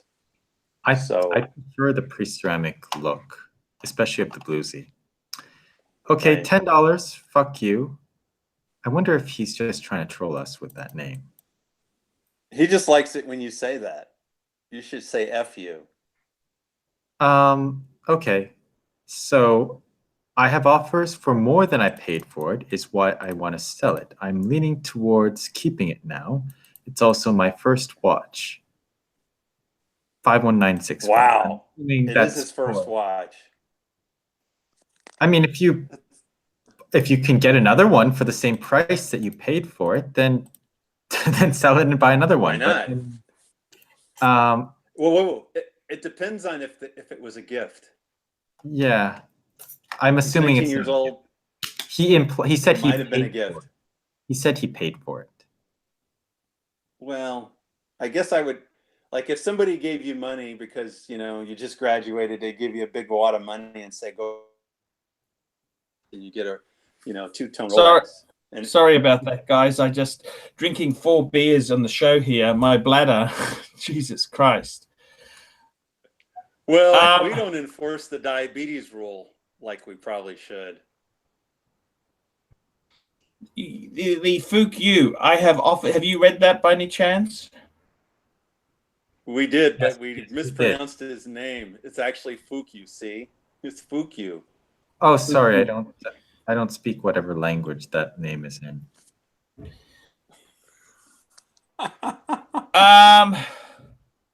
I got to be honest. I think a two-tone Submariner. I wish I could have had one of those when I was 19. I had to fucking nickel and dime and fucking horse trade to get the fucking. I had to fucking do things to get. We don't want to know about all those things. We don't want to know about all those things. Please don't tell us about all those things. Okay, so let's just give this young man some. Keep it. Keep the two-tone sub. It is such a classic. How much more is he being offered? I want to know. It's probably like $1,000 or something, or at most. I don't know if it's worth $1,000 to sell it, but I would say keep it, enjoy it. It's your first watch. It probably was a big occasion for you. You're going to make memories with that watch. You're going to have it for years to come. It has to mean something. The $1,000 is not going to mean anything to you. If you can, if you're buying a bluesy at 19, $1,000 in 5 years is going to be fucking nothing. Just keep it. 2 steak dinners. Just ask Jin. 2 steak dinners, isn't it? Like 1 steak dinner, but yeah. Oh no, 5. Oh yeah, right. 2. Yeah, or steak dinners, whatever. Yeah. Or 2 steak dinners or 1 date. or one. When Jin has that special date, it's one of those special dates. He gets himself a $500 steak and also gets one for his date. No, I'm not. That's not even to mention the wine.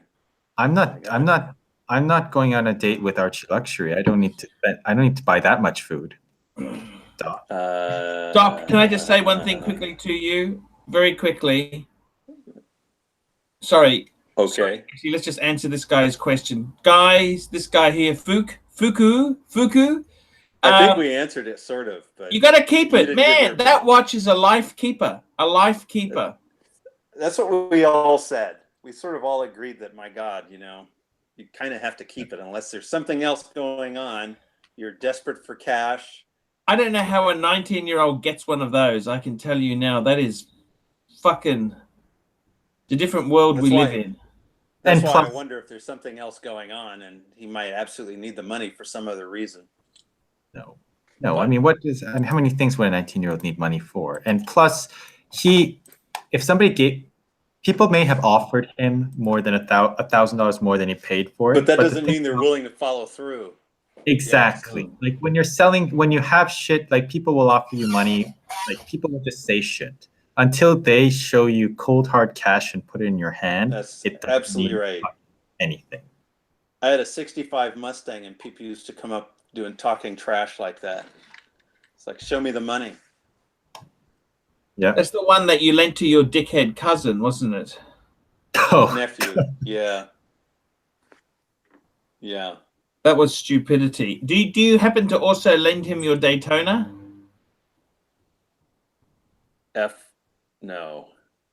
Do you lend him your Daytona for his swimming vacation? Because it is waterproof. It's a Rolex. And you can operate that chronograph underwater, can't you, Doc? It is a Rolex. They're so expensive. I've never made that mistake ever again. Okay. Yeah. With my car, with my watch, I've never made that mistake again. No one's ever driven. No one's ever driven my Porsche. No one's ever driven my M3. Hook you, $20. I'm gonna keep it. I've been watching Archie for years. I missed the gold sub.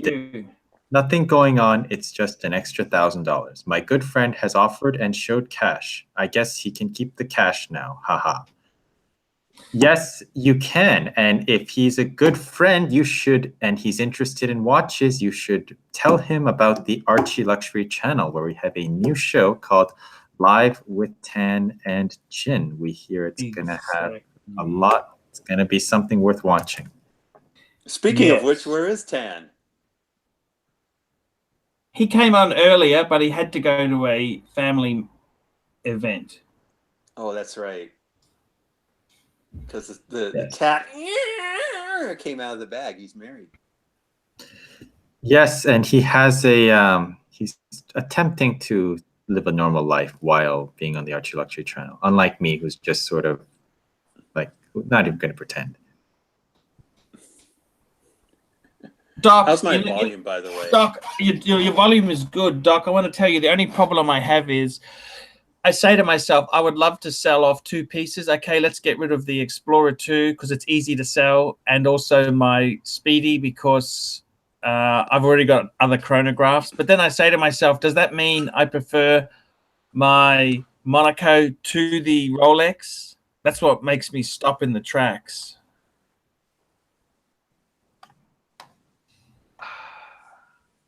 Would it really? I know you like the Explorer, but I think you'd be happier with a sub. I would be happy. One watch per brand. I think you'd be happier with a sub. They're expensive, Doc. Okay. If you got rid of the PAM and then you sold your Explorer, that might get you to a sub. We've got a super chat, $5 from Nima. Arch, how much US dollars could you get for all your watches minus the reverso? Could you get a 5196 and Longa 1? Wow, think about that 3-piece combo deal. Okay. Did he want me to include, now this is the question. Sorry, I just got to turn something off on the stove. I've got to turn something off. Just one tick, one tick, one tick. Chronograph time. Yeah. I don't know. I'm thinking he could. I mean, Longa 1, you can get him for less than 20. 5196. Well, let's be realistic about what he has, though. I mean, are we selling the world time? We're not selling Yeah, the world I mean, time, right? yeah, he is selling the world time. Everything but the reverso. I mean, the world time. If he sells the world time, easy. Yeah. He'll be able to do that. Sorry about that, guys. Did you want me to tell you what they cost or not really? No, it's irrelevant. If you sell the world just, time, you can pull it, no problem. Yeah. Okay. So sell every. What do you think?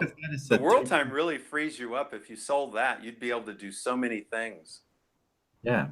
What do you think of a 3-piece combo meal deal? Reverso Grand Date, Patek 5196, and Longa 1. Wow. I mean, wow. Some people would say, wow. You could even keep a sport watch at that price. I mean, for those, if you sold the world time, you could even keep a sport watch in your collection. The problem is the world time is not easy to sell. Can I say that to you? The world time is not easy to sell. The world time is not easy to sell for a huge profit. Well, the world time's the world time is 6 months away because it's being serviced. Okay, I think that'll add value. The world time, you could sell it. You would get a little profit, not a huge profit. Okay. How much would you sell the world time for, serviced? How much would you sell it for? 30 Aussie. That's a lot. 30 Aussie. That's like what, 23 US? What? That's what, 23 US? I'm just doing a calculator now.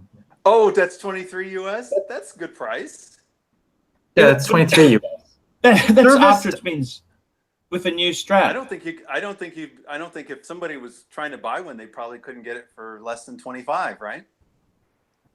Not with a Patek service. Not with a Patek service, but I think you could. I think it's a good price, but I don't think it's like I think it's possible. Not a hot price. JIN wants it to be a hot price. Yeah, I mean, if it was 20, somebody would come in and buy that like that. Well, I could have sold it for 20 if it didn't have the Patek service being done on it. The service is costing me too with the strap. JIN wants you to make them an offer they can't refuse. Yeah, put it out there. You bought it cheap. You bought it cheap. Get it out. Get it out. And I know you're getting the service, so I think. Yeah. Well, I'll tell you what I paid for it. Okay, I paid for that 17.5. Aussie? US. No, US. 23 Aussie. I paid for it.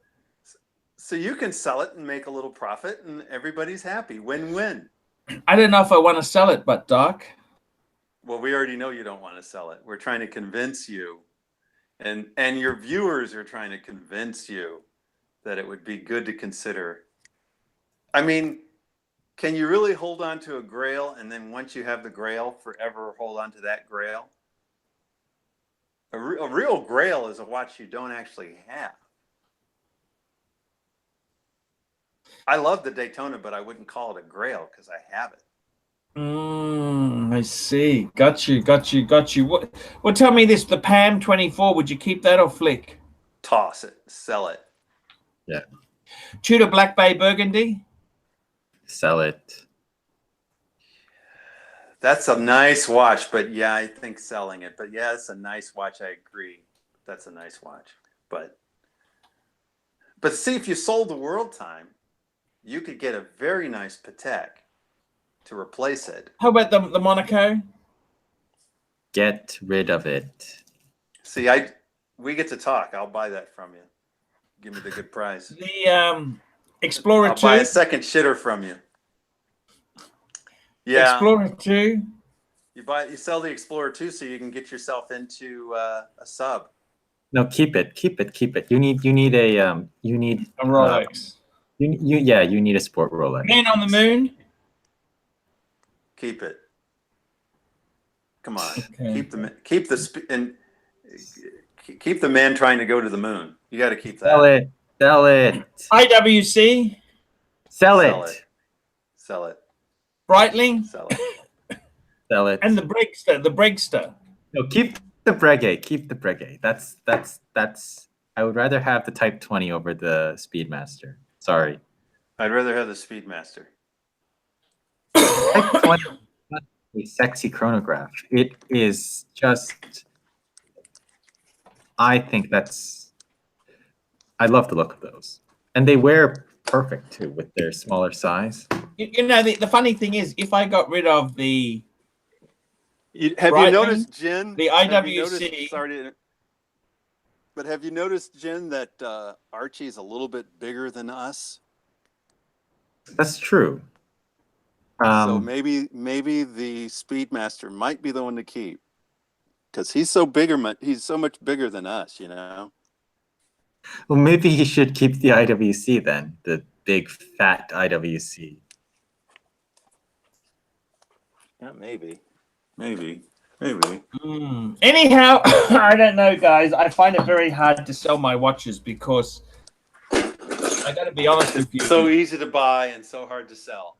Well, you know, the problem is when you ship these things, how do you ship them? You've got no insurance, you're not covered, and you've got good quality pieces. You don't really want to sell them because they're hard to get quality watches, isn't it? Well, that's why you sell them at the right price, where you can even sell it, you know, relatively local. And I think if you sold... I mean, Brisbane, the classiest thing we've got is an executive who does shits on his morning run. That's classy in Brisbane. Okay, let's not move away from the truth. I thought that was a political statement. It could be from the #1 city for tutor in the world. Yes. I mean, he's an executive at an aged care facility. He's been shitting on his patients for years. What difference does it make?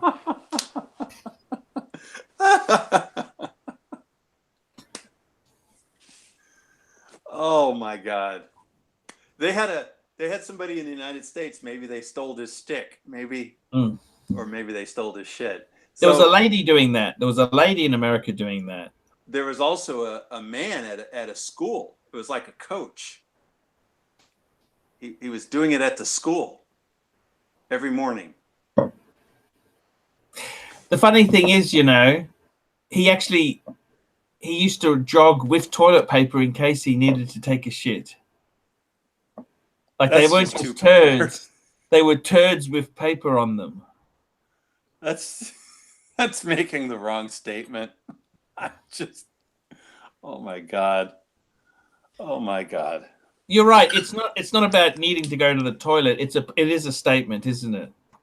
If you come prepared with toilet paper, that's premeditated murder. It's premeditated. $2 super chat. Woolite Mammoth, sell the Speedy. They're dime a dozen.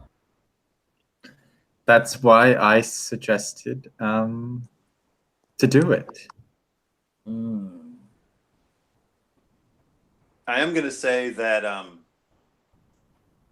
have you ever lusted for a Speedmaster that has the applied Omega logo? Like the Transition or the 321? Have you ever lusted for that? I prefer bright, sparkling, newy things than older things. So the only thing you could do for that then is like a Speedy Tuesday, yeah, which has an applied logo. But the Speedy Tuesday is kind of it's passe. Yeah, and I think they went with the reverse panda dial look. I don't like that. No. It's like it's a Speedmaster trying to look like a Daytona at that point.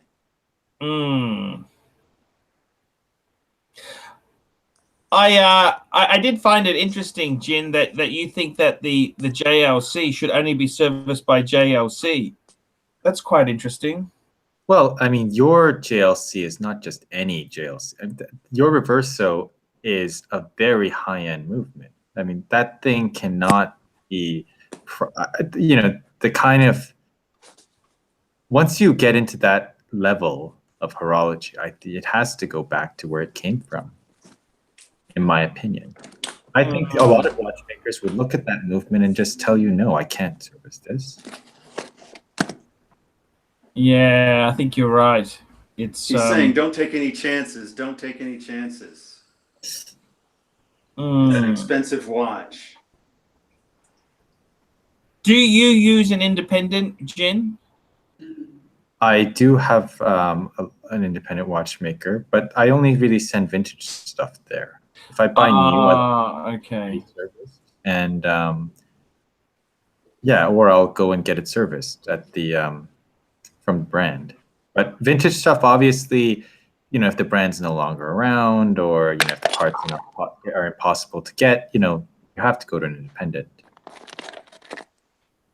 I was just telling Doc that there's a couple of watches that I've been thinking about buying, but I'm kind of concerned they're just because they were like, I'm pulling a rancher here, and I'm kind of just finding stuff that's sort of attractively priced, and I'm tempted by them. But then, you know, you think, okay, well, if it needs a service, you know, how much is that going to cost? Am I still going to need to be able to get parts? And it's times like that you wish you had a watchmaker who would just like service everything for like $200. Some of those, there are some of those that exist out there. They'll just be like, whatever you have, just come bring it. I'll service it for $200. You know what though? You're in Mississippi. I bet when you go to Mississippi, there's probably watchsmiths in that area who would do it for that kind of price. I'm not kidding. The trouble is finding one. I mean, it's like there's a Rolex AD there. They don't even sell Tudor. They're you have to find someone like our friend I'd have to find somebody out in Oklahoma. You know, you have to find somebody like that. You know, you have to test them with some cheaper watches and then give them the more expensive stuff. I do have I do have some watches as like trainers for them. I just like send it in. If they can not destroy it, then I'll trust them with something. Hey, that's funny you say that. I know exactly what you're talking about there. Yes. Very, very true indeed. I have a launch. Actually, that's the way I did that Daytona. I took a couple other watches to him first, and he did such a great job. You know, then I felt confident taking the Daytona to that guy. I actually took it to him to service it. He says, "Don't touch it. Don't do anything. It's perfect." Yeah. Even though it's years old, I thought for sure you'd have to service it just because, you know, the oils weren't even synthetic back then. Yes. But he said, no, if it's running perfectly, if it looks perfect, I would leave it alone. He said a Rolex can run for 100 years without service. Those ones had a Valjoux movement, though, so it's not like they're impossible to service by an independent. Whereas, like Archie's JLP, I mean, that is not a movement that your average watchmaker is going to come across more than. It's not a movement for amateurs. They're never going to see it. I mean, they've never seen it before. They'll never see it again after they see your watch. So the only place to really send it is to send it back home and give it the care that it deserves by the people who know it. And the real question is, are you going to have somebody who's honest enough to say, I've never seen this before? Or are you going to have somebody saying, sure, we can service it. We'll have it done in 2 weeks. See, yeah, that would be even worse than not being able to get it serviced, right? Yeah. So that's a bit of food for thought there. Some amazing things there. That's the thing about these watchmakers. I got to tell you, Doc, your Breitling Super Ocean, that's a piece of cake to service. Watchmakers actually like to service that. But, you know, it doesn't really need a service, right? No. Yeah. But it is nice to know that when it does need a service, it's going to be easy. It'll be easy and cheap. Exactly. Just like the fantasies and dreams of yesteryear. So I don't know. I like the simple stuff. The simple stuff is good. And, you know, I can't quite understand why there's so The much danger, hate for your Doc, is Monaco. that. Sorry? I can't understand why there's so much hate for your Monaco, because it has a simple movement or a cheap movement. If it's a good movement, if it gets you 2 or 3 seconds a day. I think it's more than 2 or 3 seconds a day. But the thing is that he was. You're saying he's a liar. You're saying he's a No, liar. he was giving people shit about owning Salida-based watches, and he was bashing brands for having Salida-based movements. And then he goes out and buys something with the Salida movement and a chronograph module on it, and it's not even like it's not even a top grade ETA. This is as a certain occasional guest on the Paul Pluta ArchieLuxury channels would say. I mean, this is not a high-end movement at all. And the price is insane. If you bought it, if the retail on this was like 2,000, nobody would say anything. But it's 5,000. Yeah, but he got it for 2,000. If you got it for 1,000, that might have been okay. 2,000, you can buy an El Primero, like a used El Primero, really.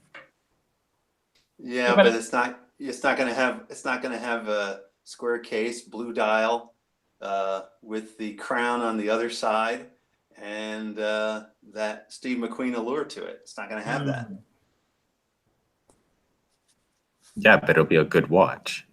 I mean, and I'm going to bet you that non-watch people notice that watch more than they would the Zenith.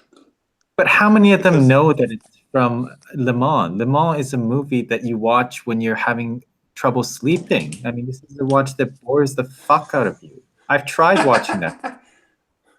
No, you don't get. What I mean is, because it's so unique and different, it's going to get more attention than the El Primero will. Sure. Yeah. And it's going to take people like us to know about Steve McQueen and blah blah blah, and probably somebody more like me who's older. But yeah, it's a very unique looking watch. The blue, it's like when people talk about the bluesy, or even if they talk about the Pelagos, and the blue is a special kind of blue in the light when you're actually in the reel and you see it. Yeah, but as we said, if you want to get attention for your watch, go to a holding Pete's shop and buy a burgundy suede strap. They only come in lady designs, unfortunately, but I don't know if I don't think I'd put a so kinky strap on a Monaco. But using that same principle, it's got a kinky strap already. The Monaco has a so kinky strap on it? It's got circles in the leather, like a sports strap, you know? Oh no, but it's got a Monaco strap. It doesn't have a so kinky strap on it. It's not like you went and bought a so kinky.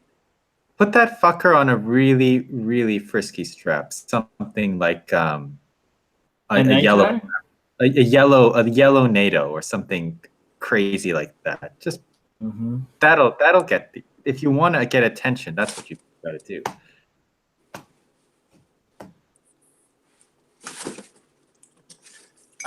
I think it's a nice watch. I think it's a nice watch for what it is. I don't worry about it being a cheap watch and the movement and all that. You don't want to wear a $20,000 watch every day because it's a $20,000 watch. Wouldn't you rather have like an Octavia or something? They have the new Hoyer Octavias. They're about the same price. You know, I considered that, except for you can get nice vintage watches that look as good or better than that. Well, vintage. You can get vintage Monacos, not the 1133B, which is the McQueen Caliber 11, but you can get other vintage Monacos for not outrageous money either. Yeah, but like Caliber 12. But then the crown's on the right. on the standard side, you know. Yeah, it's so boring. I think this is the right one to have. If you're going to go Monaco, you need to go full Monaco. Look, I don't hate the watch. I just think I think there's You don't nothing hate the wrong. watch, you just hate the player? No, I don't think there's anything wrong with us giving you a hard time for the watch, since you gave the punters a hard time for their Salida shitters. I think, you know, it's okay if we have a little bit of fun at your expense. Of course. Deservedly so. This is what, but at least I've got the balls to come forward and say, hey, I got it so wrong. Don't you think? But at least if you are going to have a rag whore, this is the best rag whore to have. I think you might have another. Soon we're going to get I got it so wrong about a video about Oris, and then after Oris, it's going to be like Tito and like Citizen, and who knows where it's going to end. Before long, you'll be showing up. It's going to end with Squally. Yeah. Squally. That's when it's like, oh well, my he's gosh. already showing Squallies. Or no, not Fishy Pussy. Sorry, not Squall. The Fishy Pussy. I haven't had. That is a very, very rare limited edition watch. 1 of 1, for fuck's sake. It doesn't get any more limited edition than that, does it? But the problem is it's nicer than a Squally, see? The intention was that it's going to be worse than a Lion Shark, but in reality, it beats out the Lion Shark. And the competition, it was supposed to actually be worse than. So it's a problem.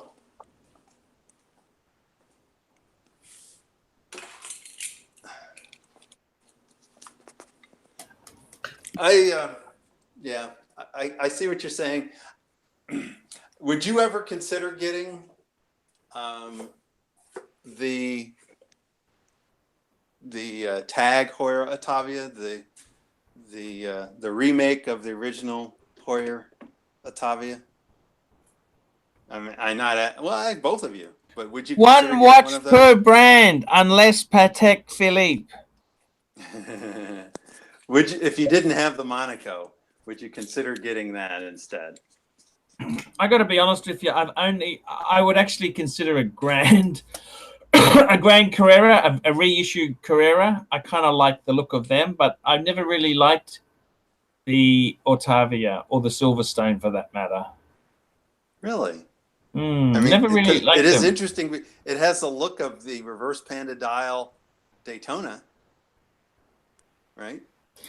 Similar look. Yeah, I just never really liked it. It's what you like. It's what you like, you know? Exactly. Well, yeah, I mean, the prices have been drifting downward. I've noticed them. I keep an eye on it. I don't think I'm going to buy one, but what's this? Sorry, I think they came out at 4,000, and now they've drifted to 3,000s. You can, you know, probably they'll end up in the 2,500 range. This is the Ortavia, you mean? The reissue. They have limited edition in quotes because there's like 2,000 of them. Those started out at 6,000, and now I see it on Recon for like 4,000 something. Wow, I know what you're saying. It's a pretty heavy hit, you know. If you bought one of those at 5 or 6, and it's drifting downward. Yes, that's I'd have a hard time with that. Very true. And I'm a simple guy too, because I know as much grief as you guys, I think, sometimes give me. I got that Pierre Vallier, which has a Singer dial. It has a Singer dial on it, like the Daytona. I like that watch. Got it for like 1,200. There are times when you want to be able to go to the dentist and not worry. There are times when you want to wear a watch that's not a Daytona and you don't have to worry about it. And you want to be able to wear a watch that you enjoy. So yes, that's exactly those it. are the times when you pull out your Monaco and say, well, if something happens to it, I hope it doesn't. But if it does, I'll be all right with that. That's it. That's exactly it. It's I'm going to go crazy. By the way, I'm going to Hong Kong next week. I am going to go crazy because I'm going to go Pam strap shopping. Oh, I thought you were going to say you're going to go crazy because you're going to eat some more cat food. Hopefully not. That was quite disgusting. I've still got the worms. I had to take a dose of antibiotics after eating that stuff, you know. Well, see, if you were a vegetarian, it wouldn't have been a problem. No, that's a that's a good point there. It's a very good point. I don't think you can handle it. Exactly right. It's very true. Very true. Guys, we might wrap this baby up. It's been an honor and a pleasure to have you here. I want to thank you. In 4 hours. Yeah, that was a great show. Jin, thank you so much. It was really great to have you. And Doc. Thanks for inviting me at the end. Yeah, no, that was fantastic, man. Thanks for joining. I want to say thank you. And guys, keep watching and like, subscribe, and tell your fuckhead friends. And don't forget to put a few really nasty comments down below. And don't forget, fuckhead is a term of endearment. Exactly. Thank you. There we go.